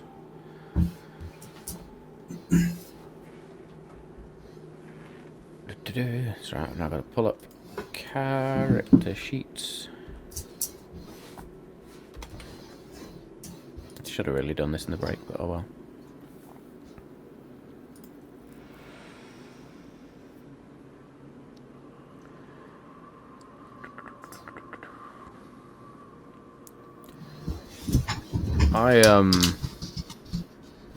I can't make a gate. If there was one near, I'd be able to sense it, but with the distiller being who she is, I'd say all entry and exit out of here is pretty well controlled, and the veils between worlds are fairly thick around here.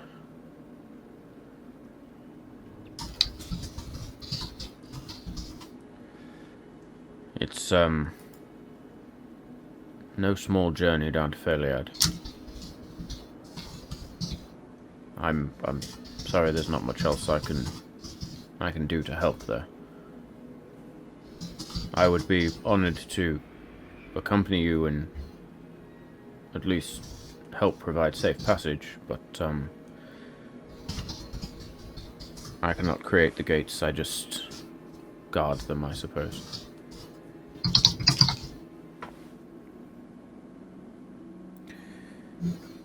That is... May not help you very much, Lena, but... No, but it's not unexpected. You said Ethereal was here, yes? Perhaps he can help.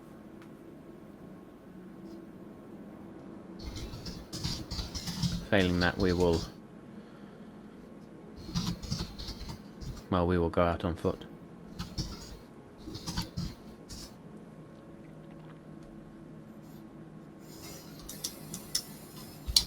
Your friends, the one that escorted them out of the city, how did they get back?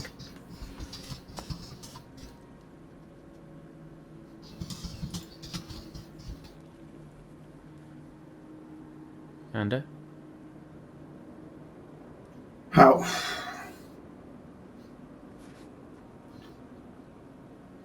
I'm not quite sure. Well, if we're using the airship, surely we can just utilize that again, right?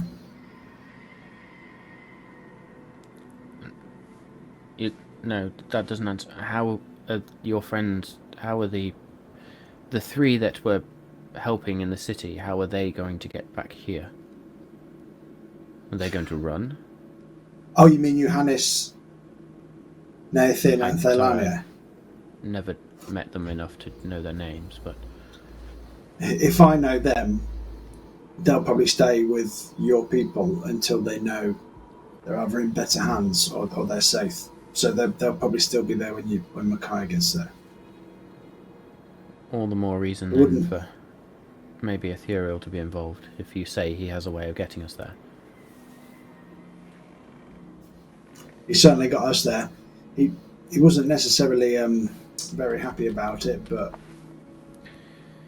that's probably because I rode him up the wrong way. I'm sure he'll be much nicer to you. I'll see him rewarded. I just need to get there. He can have whatever he wants.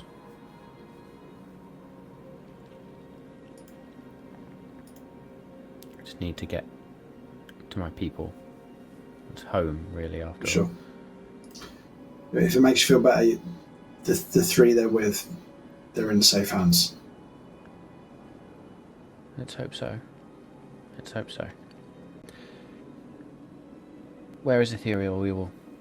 I don't want to delay you anymore, Andy. You have important things to do. I can go and find him. Let me go speak to my aunt, actually. I'm sure she can help me. Yeah, she'll probably know where Ethereal is. She keeps close tabs on him, I gather. Okay. Master Grelin, thank you for your offer. I don't think it will be needed. But you look after your people. I think that means something more to me now than it probably ever has. And thank you again. Hopefully we will all see each other again. Hell, if we ever get out of this, then I'll host the party, because fuck knows we'll need one.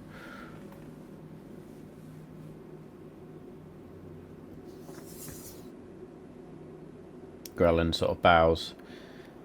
Micaiah's gonna just sort of ponder him for a moment, nods ahead. Come on, Lena, let's go find the wizard. And they sort of link arms, and Micaiah goes to skip for a moment, winks at Lena, and then walks.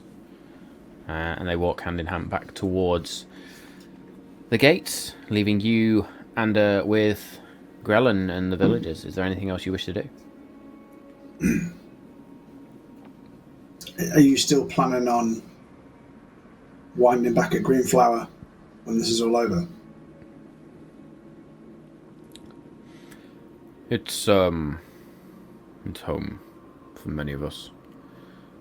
If we can end this, if we can free Greenflower, then I see no reason for us not to return home and rebuild what we can. Well, we are trying to stop all of this, so hopefully that includes giving you your homework. I think, by the way it's going, many are displaced, which means this is really not a fight for just one place anymore, but, dare I say it, a fight for Nylon. And in the back of your mind, you just hear, "For Nylon!" Not now. Sorry, did somebody say that? I do have a nagging voice in the back of my head. It gets quite loud sometimes. And you talk to it? Oh no! I always said you boys I'm not were a weird. crazy, but I didn't mean like that. I'm not ready for the straitjacket. My dagger has a mind of its own, literally. Oh. And he's sort of just going to look at the hilt. Well, a find indeed. If there's nothing else, then No. we have decisions to make. And if you are to leave again, good luck on your travels. And I will make my way back to the gang. Ander, Yes? look after each other. It's all any of us have anymore. Damn right. And as I catch up on the chat there, Galen turns and enters back into sort of deep discussions, and you can see there's now sort of a couple of basically tree stumps are just brought up, and they all sit down, and sort of a couple of cups of something are brought over, and they all sort of, it's almost like a town meeting is being held at this point with some of the more elderly villagers that survived, and Grelin, and you make your way back up to the gate. It's eerie walking through Glen Tuag now. You're used to much more noise and life, and it's just quiet. I suppose it'd be Eerily quite quiet. a solemn walk back for me then, as I remember it as it used to be. I imagine so. I'll remember me, Buffred, Dargon coming back hammered from the tavern. And now it's just depressing. And as you look at the tavern, you can see there's no smoke coming out of the chimney. There's no real lights on inside, or like candles or fires burning inside. It's dark. The door is shut. There's no pile of empty barrels, which there usually is outside. It's just dead around, really. There's no spark of life in the village anymore. And you make your way up to the gate, where you can see even the guards are sort of, all of them, what you can see beneath the helmet, bags under their eyes, there is a twitchiness to them, if anything, that alertness. And they sort of shift at even the slightest movement or slightest sound. Weapons almost always half drawn. And they sort of nod to you. Master Hornraven, the gate is yours.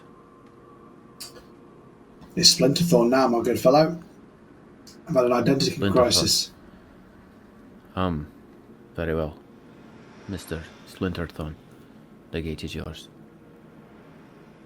Just don't worry with the Mr. Splinterthorn thing. Just your highness will do. I'm joking. Anda's fine.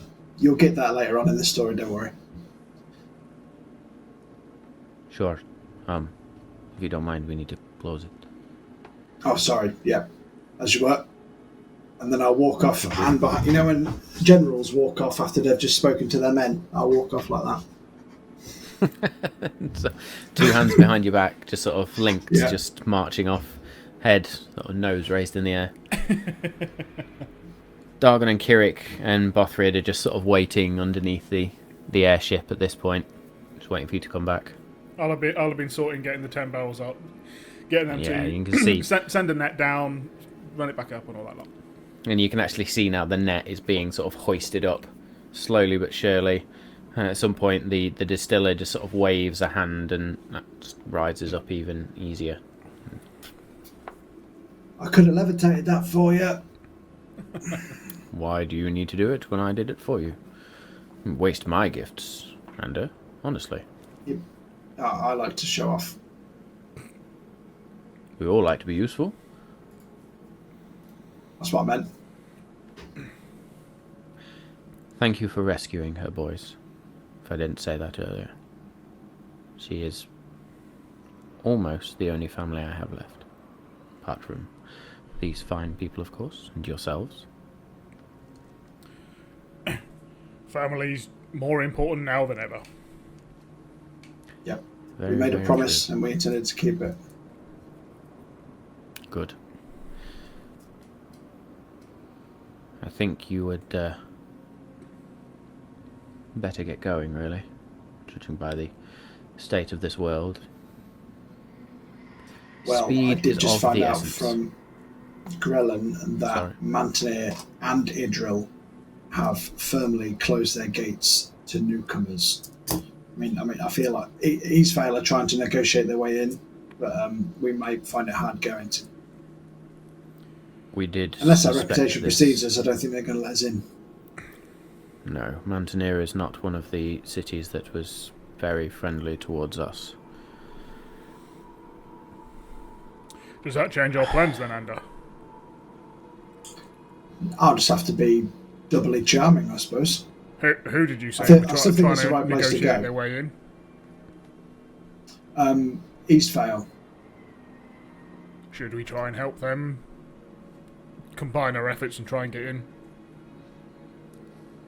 Boys, you're going after Well- what I think you're going after in Mantenir, yes?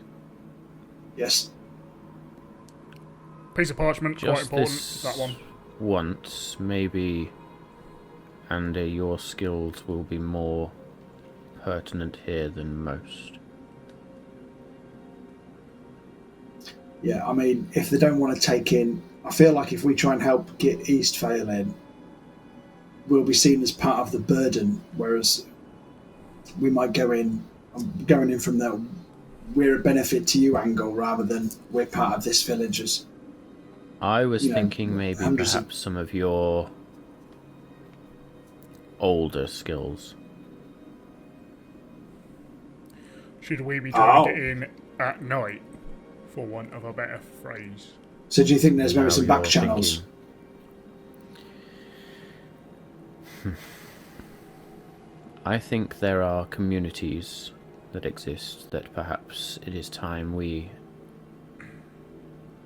not exploited but used.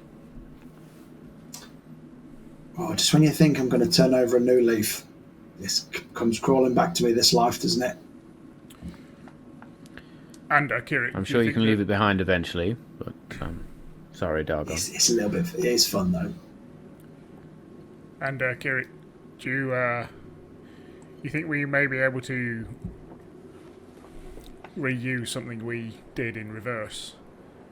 And that is the cape and your musical instrument there gets us down instead of up from the airship. Sneak in, no one need know, all good. You can do it. Oh, you mean fly down from the ship? Whilst invisible. Oh, a bit like a stealthy... That doesn't help Bothrid. He could turn into a really small animal. If he can he go in Anders' pocket, and then you're all good. Bothrid? I can be, rat, mouse, I don't know. Or spider. Spider works. Yeah, be a spider. Mouse. I vote mouse. Spider. Be a spider. Oh, in all serious, mouse or rat, if you can do it, and Ander can take you, we can all get down. Kirik, at this point, so you want to fly over the city and drop down? I suppose. Do you not think they might notice a huge, great airship? Yeah, sorry, I'm thinking of this cloud. It's not going to be everywhere, is it? Yeah, no, you're right. It's also higher than 500 feet, Dargon, so unless you have some ability to fly, the cape's only going to do so much. I can fall with style. That's about it. Yeah, it's going to turn to the distiller. I suppose you've got any more diamonds, have you? She's just going to chuckle. Yeah, okay, alright. Well, scrap that idea. And if you can get us in by ways and means that you have otherwise called off, then feel free to get us in. You would think, right, if people are going to be flying around in these new fandangled airships, they'd find a way to almost parachute your fall, wouldn't they? I don't know what you'd call such a contraption. But you'd think that you should think about inventing one. At this point, you can just see Mephisto is furiously scribbling away. No, that won't do. Scrunches the paper and throws it away. Like Leonardo da Vinci sketches, trying to make them. Spiral helicopter.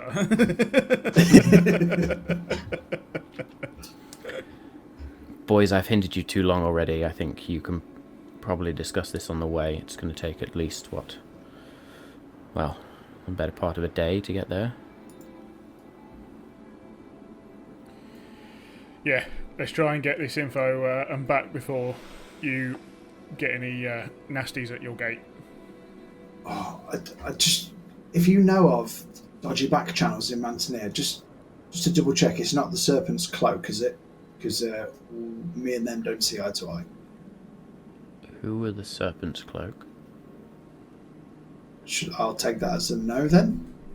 It's when we was in, I think it was Moonbright, I tried to pretend I was one of them to infiltrate them and garner some favours, but it turns out that didn't work. They saw through it and had been trying to kill me ever since. It was the Thief's Guild leader in Seameat's gang or something like that, but they quite nefarious leader. Briefly. Maybe there's your inn. Do you know where he is? No. Last we heard, he was off on a mission looking for some lost artifact with. Who is he? And then I'll realise who I think he might have been with. And is Lena still there? Lena's nowhere to be seen at this point. With what we believe to be Lena's brother. My nephew? He was... Yeah. You mean to tell me that... Oh, well, that makes sense. Yeah, the leader if that's of it the case, may have had the leader may have something in his possession that my brother would be very, very keen to have returned. Yeah, they were looking for artifacts, as I understand it. They weren't looking, they stole. That's the one.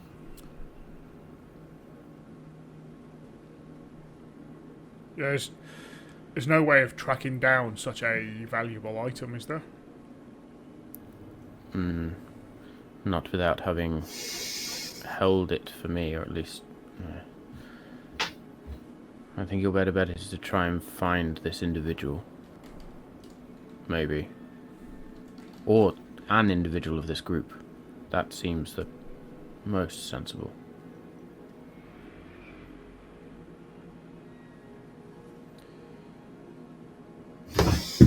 Well, I'll pull Ander to one side then. Ander, they're pretty resourceful people. What's the betting one of them's here? what, one of the Serpent's Cloak in Glen Tuag? It's the only safe place. They've got to at least have some information, even if they're not all here. They've got to surely know what's going on. You can't, like... I mean, what? We're going to go straight over to Mantenir before... You know, just hope one of them's there. We can't even get into walls, by the sounds of it. So No, but that's the thing. We don't want to meet anybody from the Serpent's Cloak, do we? Yes, because you've got to find that information. Is it not the Serpent's Cloak is the Thieves' Guild? Look, they may not know. Moonbright fell the following day. They may never know that you fucked them over. Or didn't. You know what I mean? There could be no That's bad blood. true. There could be no I bad could. blood. I could disguise myself. Would Ander remember what a buyer looked and sounded like again to use disguise self and the active feat to beat him? You could certainly give it a good go. That's comforting. Okay. Yeah, I'm confident enough I could even pretend to be a buyer if needs be. So, where the hell are we going to find one? Is anybody here from the Serpent's Cloak? Make me a perception check, please. As a dagger comes out of my peripheral vision into the side of my head. 24. As you look around, there's a lot of people sort of startled by this sudden shout. You can see the guards on the sort of the parapets like, what?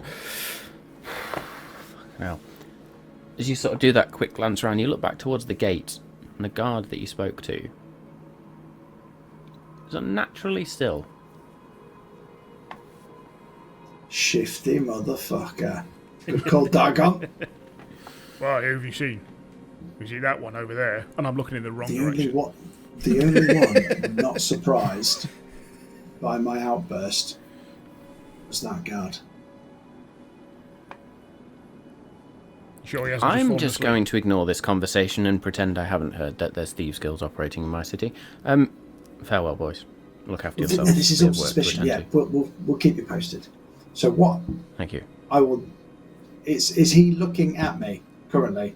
No, he is stood looking out of the gate, sort of towards the village, literally just not moving, whereas his mates around there sort of fucking... So, what I'm thinking of doing is walking up behind him, talking in a buyer's voice, and said, to see if he recognises the voice and see what he does.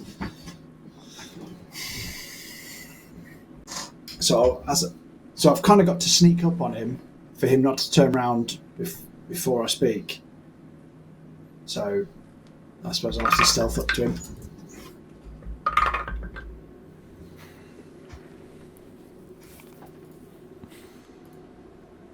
Here comes the stealth check.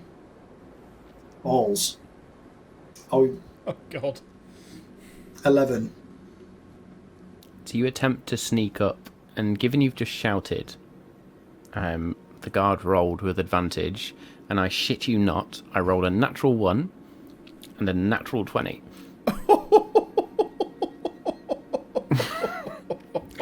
So as you sneak up, the guard is just going to look to his mate and then slowly look to his right and just whisper, "I know you are there."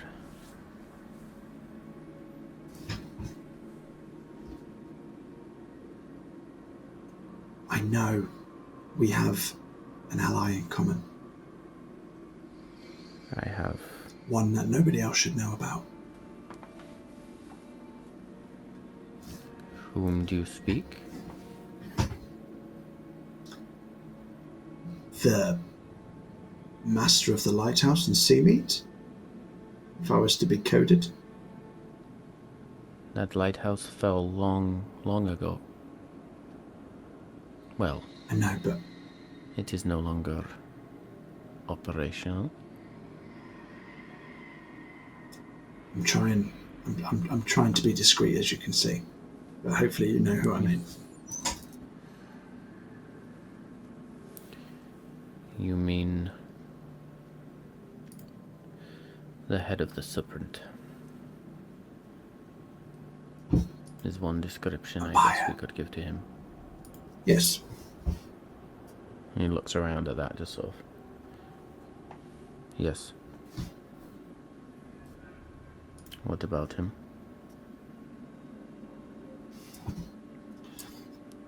I haven't seen him since Seameat, and obviously there's a lot going on in Nyland right now. I think I have information for him that could be helpful in his mission and his searches. I got word he might be a Mantenir. Have you heard the same? Could you help us gain entry into Mantenir?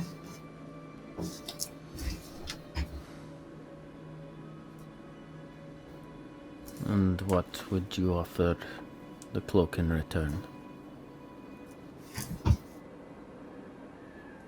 Information is priceless. What more would they need on top of that? Something a little more tangible, I think.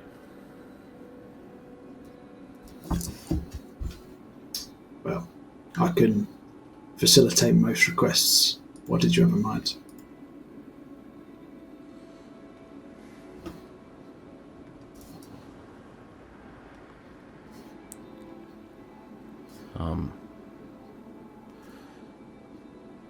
Well, I will take 100 gold for the information.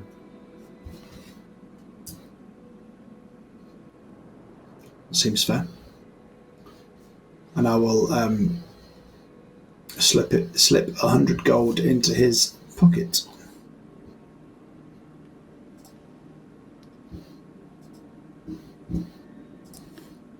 When you get to the city, do not use the north or south gates, the only entrances. There is farmland to the southwest. When you get there, head for the windmill. There is a man there. Only a man there.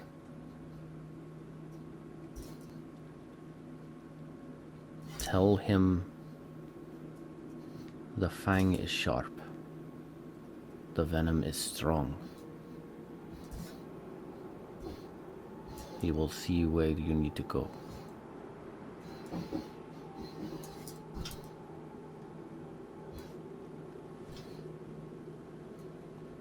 Thank you, friend.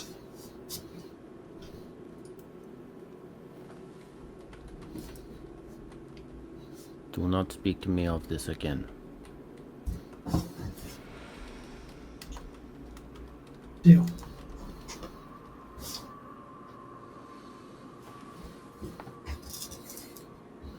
And then I'll just skulk away. And he just stands there and sort of leans the pike that he holds against the walls and just sort of looks around nonchalantly as his mate leans in. The fuck's a serpent's cloak? No idea. Sounds silly to me. Ugh. We're due rotation soon, no? Yeah, what? Oh, fuck me, I think they're late. I'll go have a word. And they continue about their business as you sort of skulk back up to your friends and allies. Kirik's just going to look. Well? Was it a bust? But to the contrary, it was actually a raving success. I did not expect it to go that well. I'm not going to lie. It turns out if we go to the southwestern part of Mantenir, there's a farm there with a windmill. And apparently the bloke inside that windmill, all I have to do is tell him a code word. The fang is sharp, the venom is strong. And that's our in. And then he'll help us into Mantenir. My only problem that I'm toiling with in my mind now is now we know there's a mole inside the guards of Glen Tuag. Do we rat him out now or after we've garnered entry into Mantenir? Because what we don't know is who else he has on the inside. If we rat him out and he gets imprisoned, he could still get word to Mantenir and scupper our entry. Sure, maybe it's best we use this information then and just worry about that after. Dargon, what do you think? I mean, To be he's honest, not causing any harm at the minute. I'm not sure what he's a sleeper cell agent for. Yeah, that's exactly my thought. You know, like I was saying, I'm sure there was going to be someone here because they thrive off information, right? That is not to say that they are peddling the information away. Probably are, not going to lie, but it's a simple fact of war. You will have spies. Like you said, let's keep them on a good side, right? They may not know you ever caused them harm, and so far, therefore, they are our friends. Let's keep as many allies as we can. Do not rat him out, but okay. Maybe you tell someone higher up to keep an eye out, and how important it is, the strategy of keeping someone like that around is actually useful. They can actually provide false information, so keep them around. Yeah? Yeah. Disinformation is more powerful than this sword. You may think, Danny, why would you want to rat him out? Isn't there honour amongst thieves? Well, yes, there is, but not the ones that have tried to kill me. I do want to take down the Serpent's Cloak, but you're right, I have to choose the right time and the right place, and that is not today. You have to understand that the Serpent's Cloak may have had ulterior motives last time you went up against them, because the night afterwards, that very night, the place fell. You do not know what was happening on a local basis on the Serpent's Cloak. And apparently I've been told I'm not very good at first impressions and I can rub people up the wrong way, so, you know, that may have had something to do with it. You amaze me with your intellect and understanding of the ways of men. I'm an emotionally intelligent man, as you can tell. Yes, I'm glad you didn't say I've lost emotionally mature. So look, disinformation is very useful. Yeah? After all, that's exactly what we're going to use. We're trying to get into Mantenir with disinformation, which we're going to try and hide and get in. So, keep them around. So that means we just need to make sure someone here knows. Someone who is not the top who's going to blast out and get rid of them, but someone who's just going to keep an eye out. Now, I was thinking about Mephisto. He might have the nous. You know, that sort of, trader's brain to know is quite a good idea to have the enemy in sight sometimes. He's got a seat at the top table, but he's got the streetwise savviness to understand. That would mean if we're going to be going in stealth style, Captain Swift is going to have to drop us off a little bit farther away, because we don't want to rock up on an airship and then try and sneak in. It's not going to work, is it? No, but I mean, we've got, I'd say like 5 to 10 miles away, then they'll never see us coming. Yeah. The airship can land over the horizon. All good. No problems. Deal. I mean, there's still a better part of a day to get there. It's going to be getting dark. Well, darker. Well, that'll only help, and it may mean that we can rest on the ship. Therefore, we actually go in at night, ready and fresh.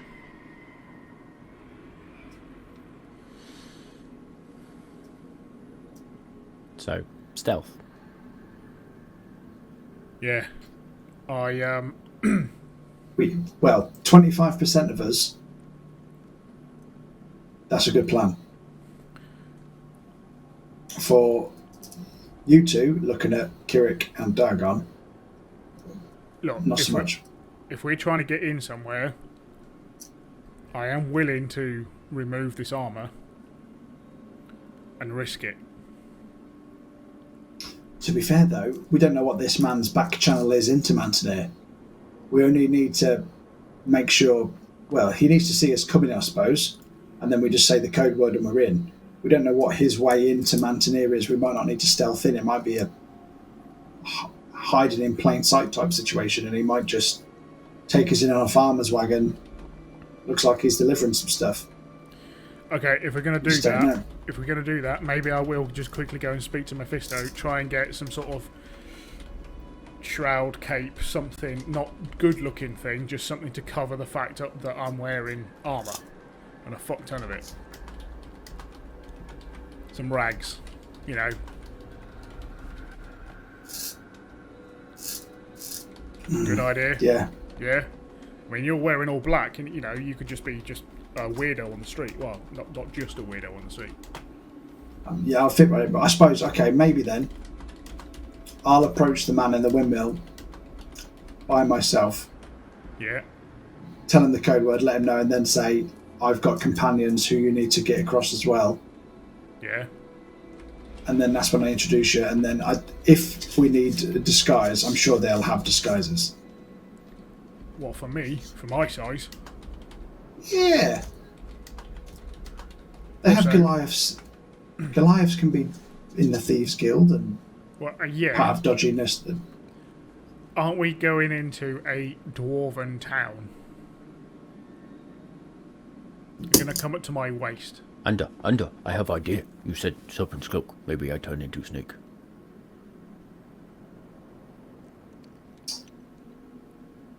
I mean... Yeah. You keep having them ideas, Bothrid. Okay. I mean, it might look pretty cool if I approach him with a snake, with a serpent around my arm, looking like a... I can do that. That might look pretty badass. Actually, Bothrid, let's pocket that. Let's keep that in the idea bank. We might come back to that one. Kirik, do you think maybe possibly actually a good idea if we try and hide the fact that we're wearing a hell of a lot of armour, or are we just going in as mercenaries? If anything, Kirik's going to look at his armour and think,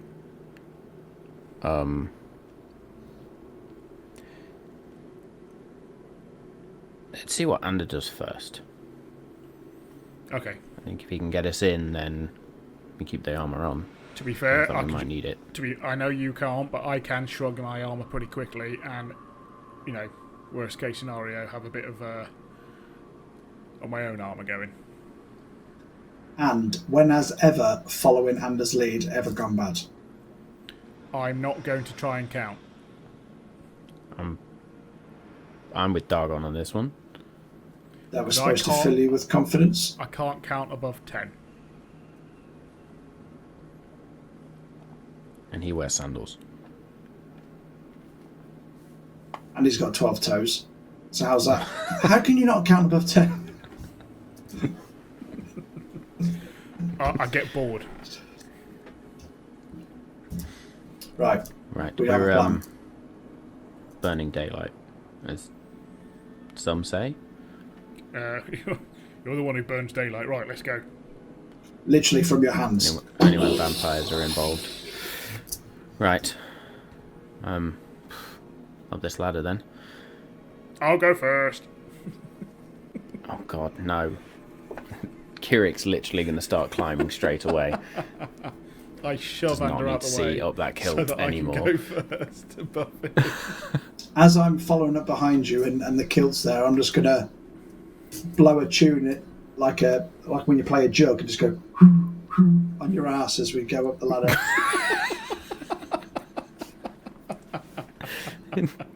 Just comes out this boom, boom, boom, boom.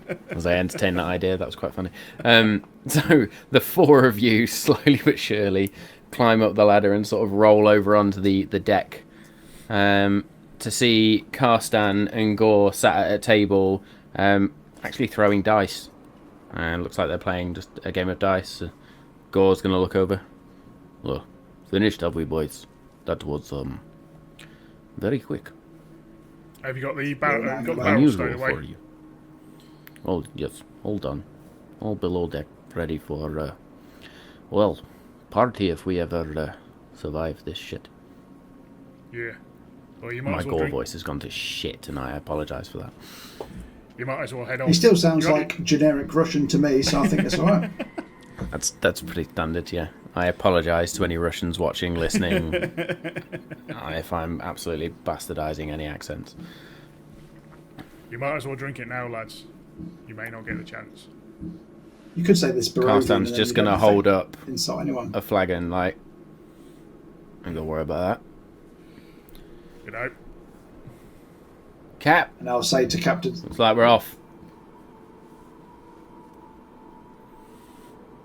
Oh, I will Captain Smith. approach the captain and make sure she got her special reserve that I ordered for her.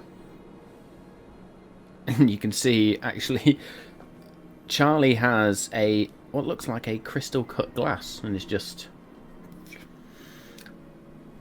I should send you boys on more booze runs.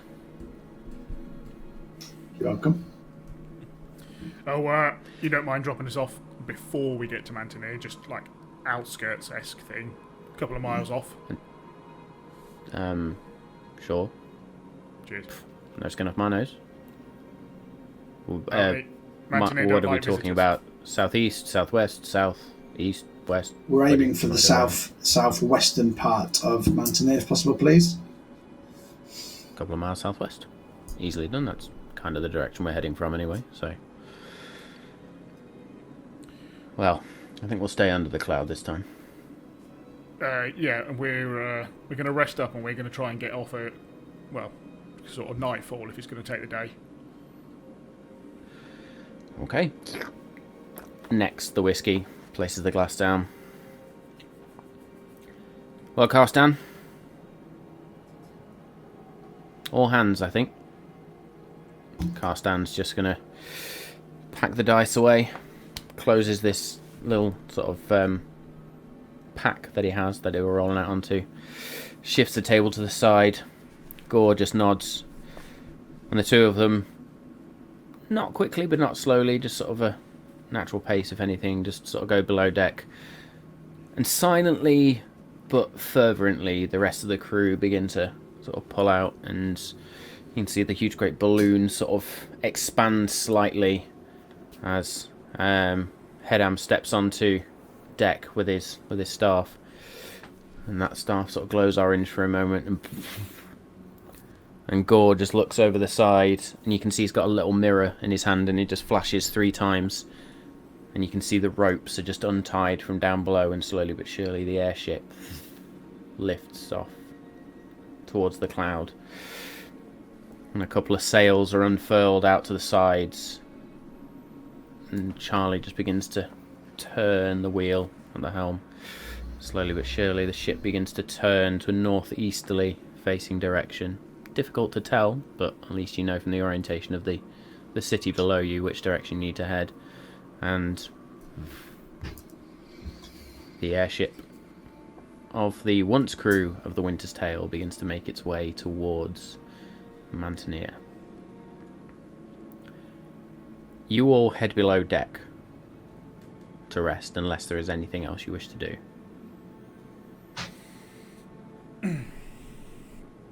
Not really. No, Okay. I don't think so. So, for the sake of brevity then, All good.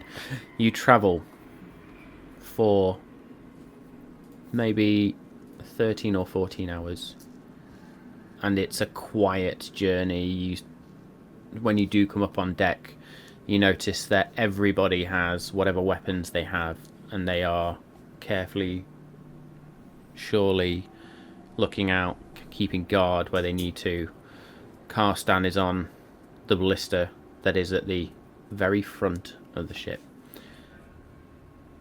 Hedam using the walking stick slowly but surely in his one arm that he has left now, making his way around, sort of patrolling around. Brellan and Charlie poring over maps and sort of turning the wheel where necessary. And at some point you then begin to feel the airship descend, that change in pressure almost, as you just sort of slowly but surely descend. And Brellan just sort of, or Brellan rather, walks up to the four of you, and whispers, "We're getting close now. I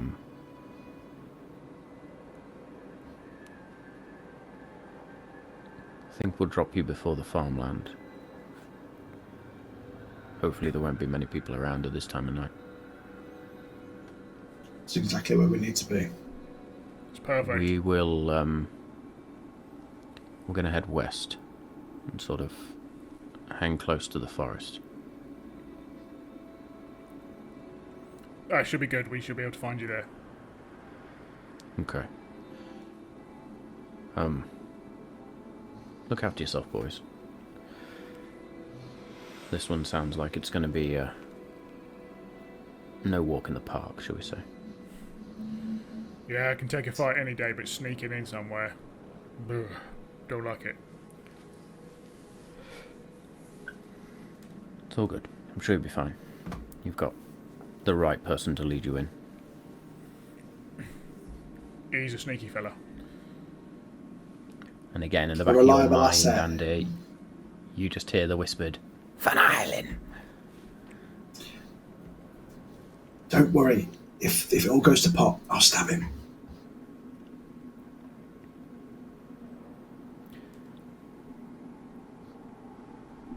Me? Sorry, I keep forgetting that. I need to talk to the sword in my head, not out loud. The sword likes to stab everybody for Nyland, so I was saying if my sneaky way into Mantenir doesn't work, I was going to stab him. You look confused. Dogon at this point slowly walking away from Anta. I'm just going to leave. Whatever you need. I'll throw the rope over. Don't worry. He's the most rational voice in my head. Anders, stop scaring the boy. Come on. Sure. And Kirik's just going to sit there just like...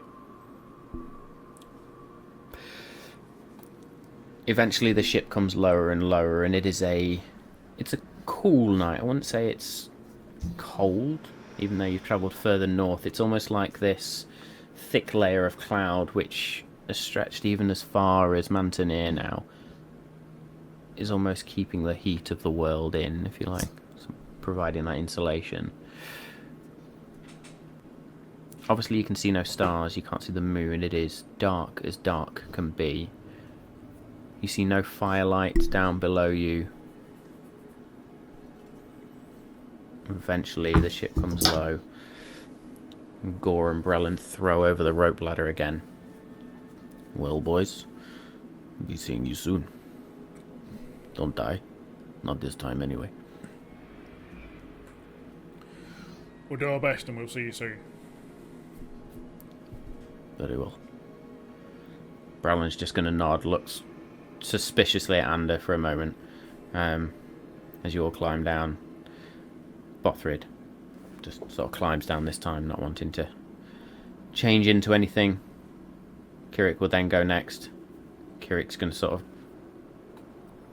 nod again, Dargon, please, and just carries on down the ladder.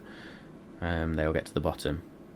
You notice Bothrid, the minute he touches the floor, His double-bladed quarterstaff is out. He's crouched and is just slowly but surely sort of looking out, motioning out.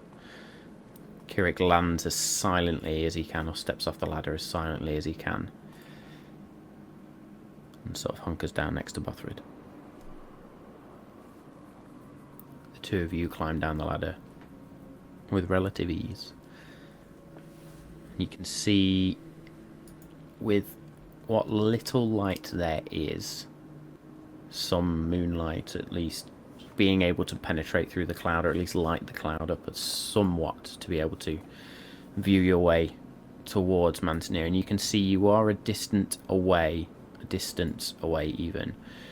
But what you notice is there are almost two sides to this city now, which is before you. To the left-hand side, as you look now, there are shrubs and trees arranged in what is quite inevitably, or quite obviously, farmland. But then to the right, there are these tall wooden walls around something. There is a road that leads away from Mantenir directly to the south. It's probably about, from where you are now, slightly raised up towards the forest of Iskalion.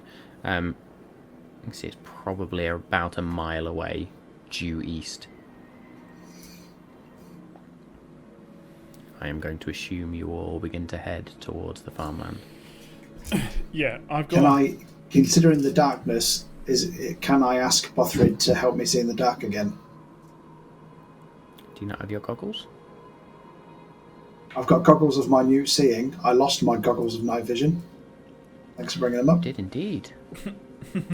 I thought you had. I thought you had something else now that gave you dark vision. Sorry, that was it. No, it's Bothrid kept doing it recently. Yeah. No, I know he kept doing it recently. I thought you had something else that gave it, but no, that's fine. In which case, Bothrid would. Oh, sorry, under. Cast dark vision on you. Your eye, just shades of grey now appear, and it's almost blinding for a minute. I've got one hand on Timiel's Wrath's hilt, but not bringing the sword out, otherwise it would light the hell up. Mm-hmm. Other than that, So I Kirik's will just going to lead the lean way. down and whisper. After you then, Nando. Go. And tell us when we should stop, so that you can go on ahead. What I'll do, I'll be a few paces ahead, and then I will say, using message to you, Dargon, when to stop, and then you can hold the rest of the group. You can also just do that, and I'll stop. Oh, am I learning military tactics now? Is that? Yeah. Oh, okay. This. Boys. Yeah. Boys. Let's So go. if I fist you, you'll stop. Is that what you mean? Get a move on, Anda. Whatever you do in the army stays in the army, I suppose. Let's go. So, the four of you now sort of make your way across the open field. You're all hunched over in that sort of hurried run. You're not being overly stealthy, but just sort of crouching down to make as less of a silhouette as possible. Doesn't take you too long, and you sort of... There are the odd outbuilding or small house shut up with... Or, sorry, closed up, rather.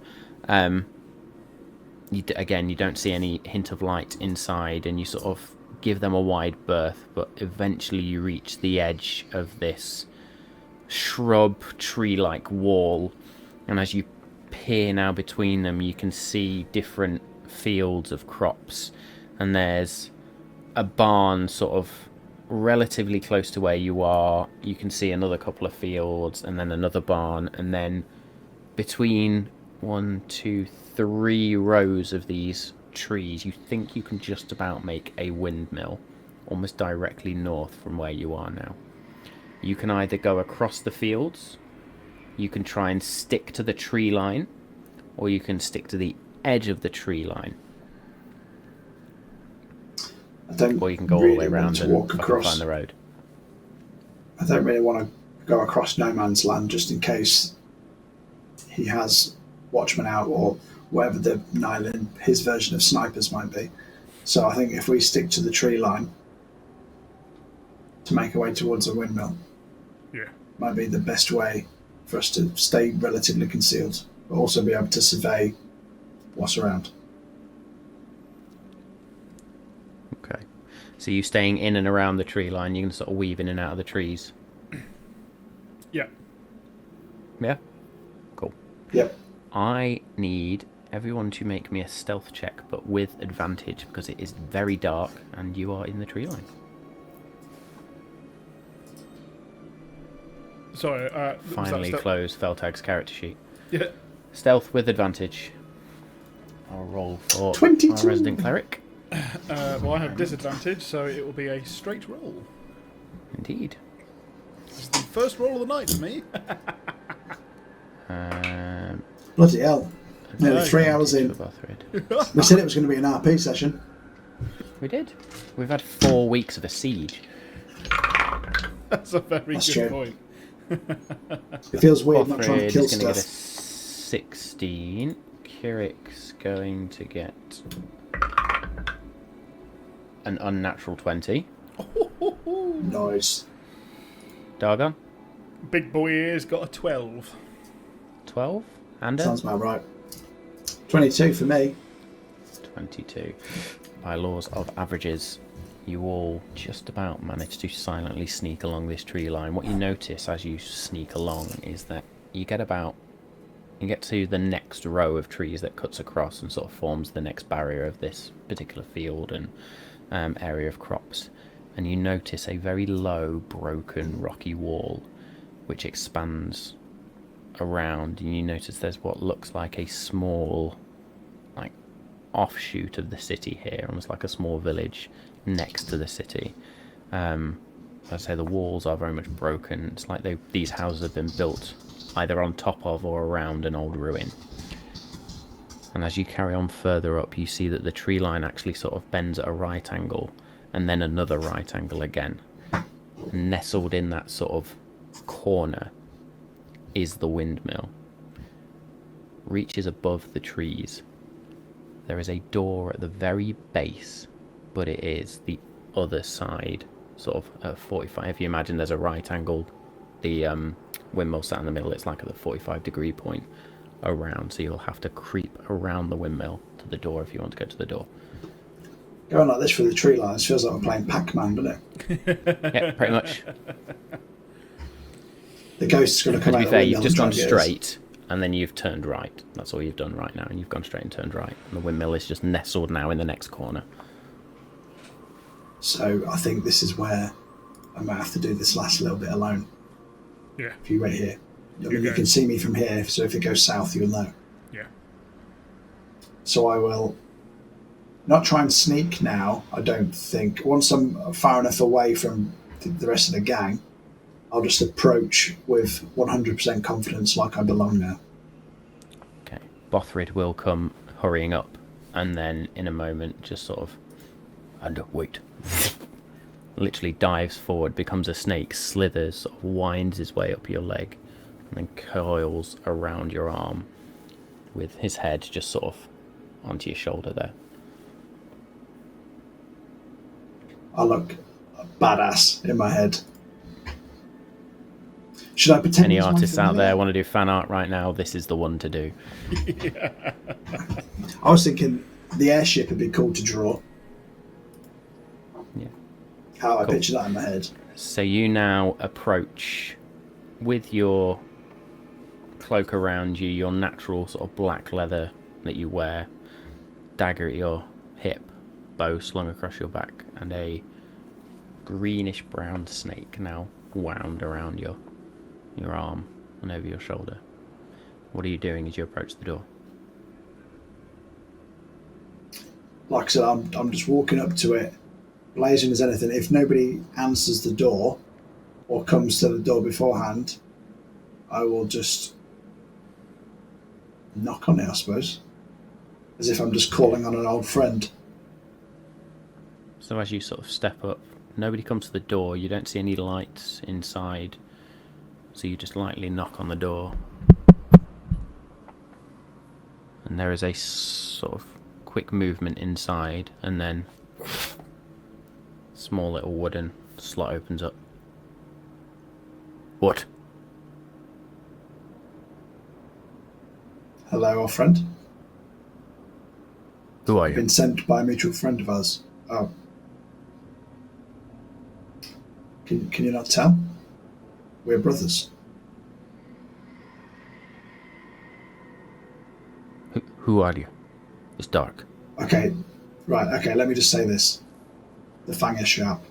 The venom is strong. Are we on the same page now? Heavy as the cloak. Door opens. In, quick. I'll scuttle in. Door gets shut. Locked. This individual turns. What's the cloak doing, sending people my way? I need entry into Mantenir for me and my companions. We're told you're the best way to do that. The gates are shut. There's no getting in. I was assured you could get us in. Assured by who? Well, I don't want to give his name away because he's currently infiltrating the Malt Master's keep as one of their guards. But he's a member of the cloak. I said I was done with this business. Fine. Be 200 gold for the trouble.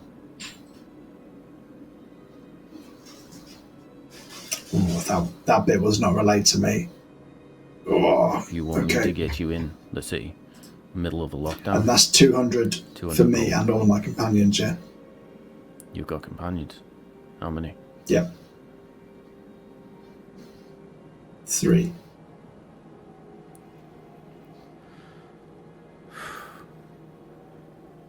Fuck. 500. Ooh, hang a bet. That's more than 100 per person. What's happening here? Right. Why do you need the money for? Just for you. In case I have to bind my way out. Okay. And paying you this money will guarantee us entry, right? I'll get you in. There's a... let's just say a less than well-known entrance. Just on the edge of one of my fields. Okay. And I will begrudgingly hand him over the 500 gold, which I've just received from the Malt Masters. Well, nicely packaged at least. You could place that on the table. Gather your friends. Back here in 10 minutes. He says, looking at a watch that doesn't exist right now. In this world. The sundial on his wrist, that's not working because it's dark. Gather your friends, be back quickly. We'll do this under cover of darkness. Okay.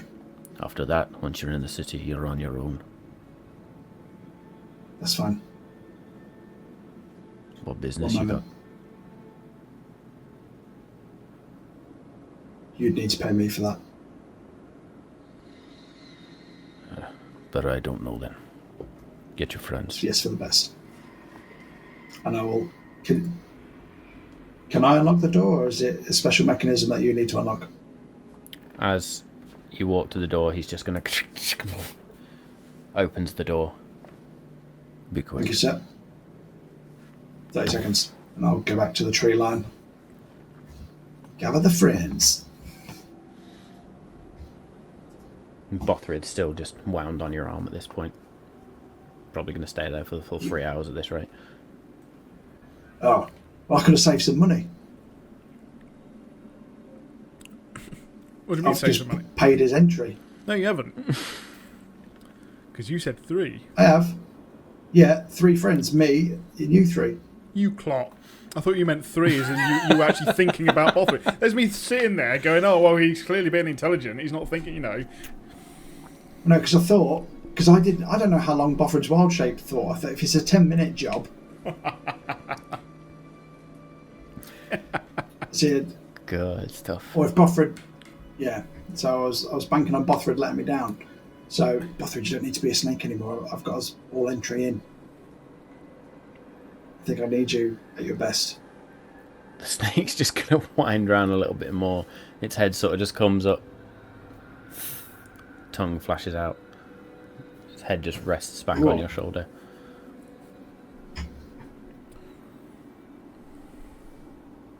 It's only sexy when Gio does that. Don't you do it, Bothrid?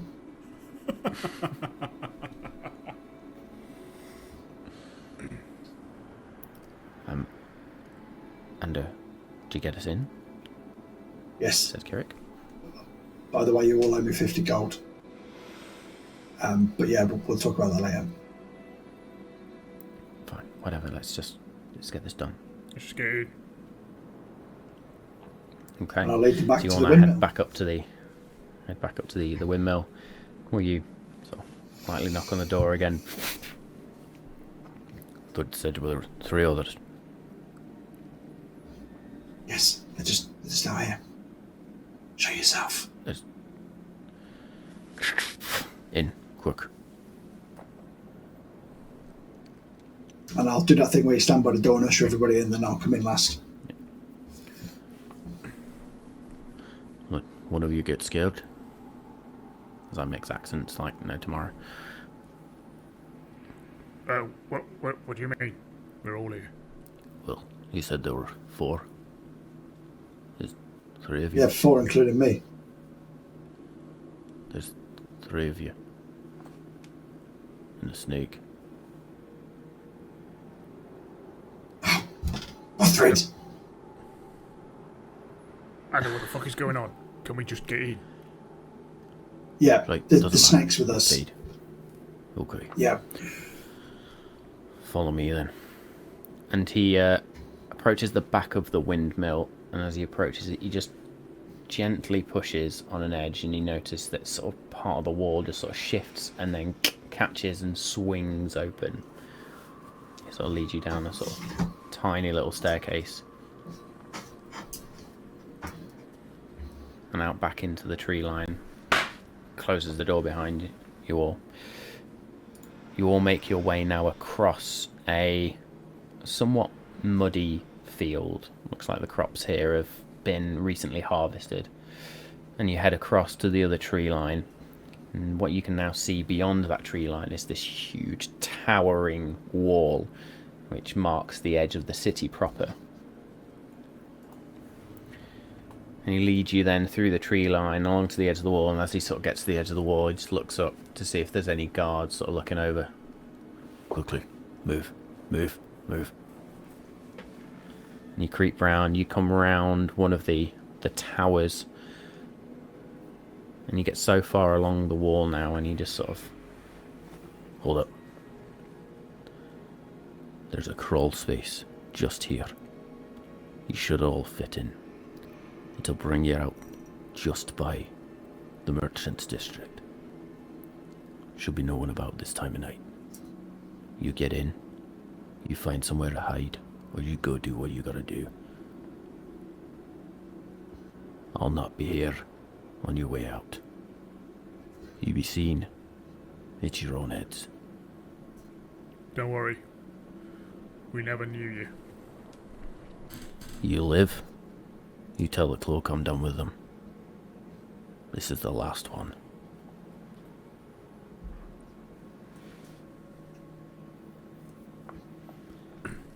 And he's just going to slowly but surely sort of remove a couple of stones.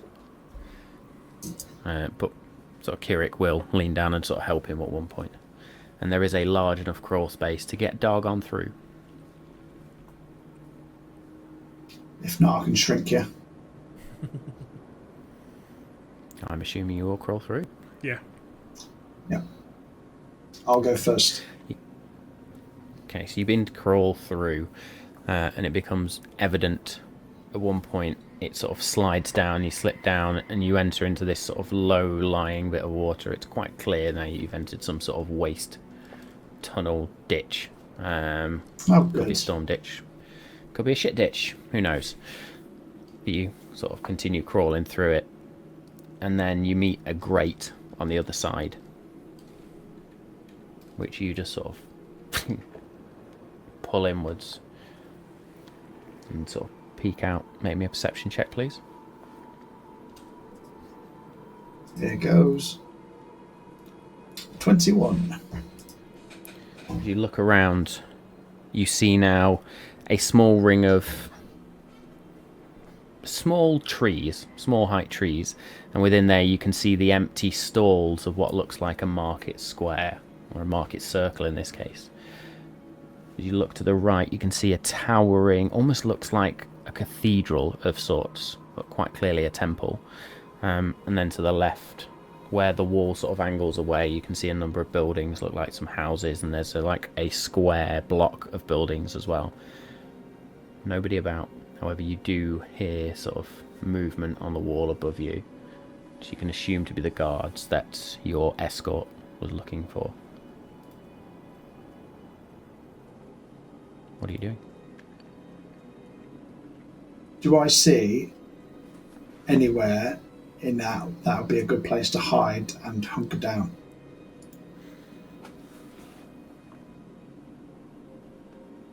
There is the marketplace, which is empty. The darkest spot that you can sort of figure out looks like it's going to be in and around the houses to your left, close to the wall.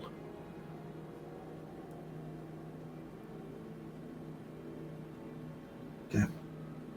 So I'll crawl out. Obviously, we've got to keep quiet, but I'll try and lead the guys towards that bit as best I can, whilst trying to keep an ear out for on the wall above. Everybody make me stealth checks, please. Ooh.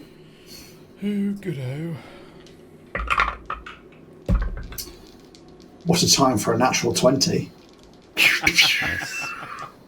29. So 13 for Bothrid.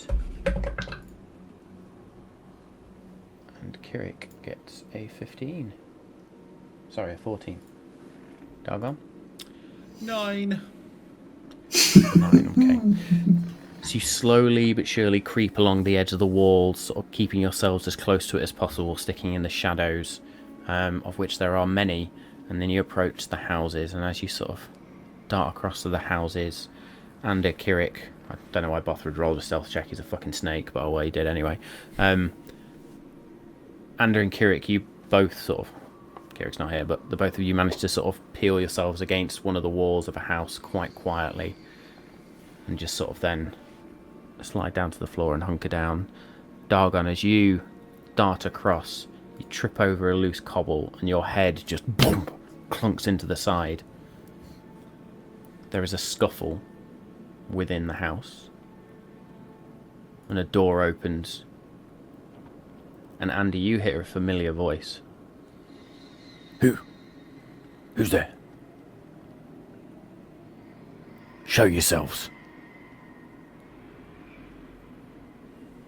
You say a familiar voice, but I have no fucking idea.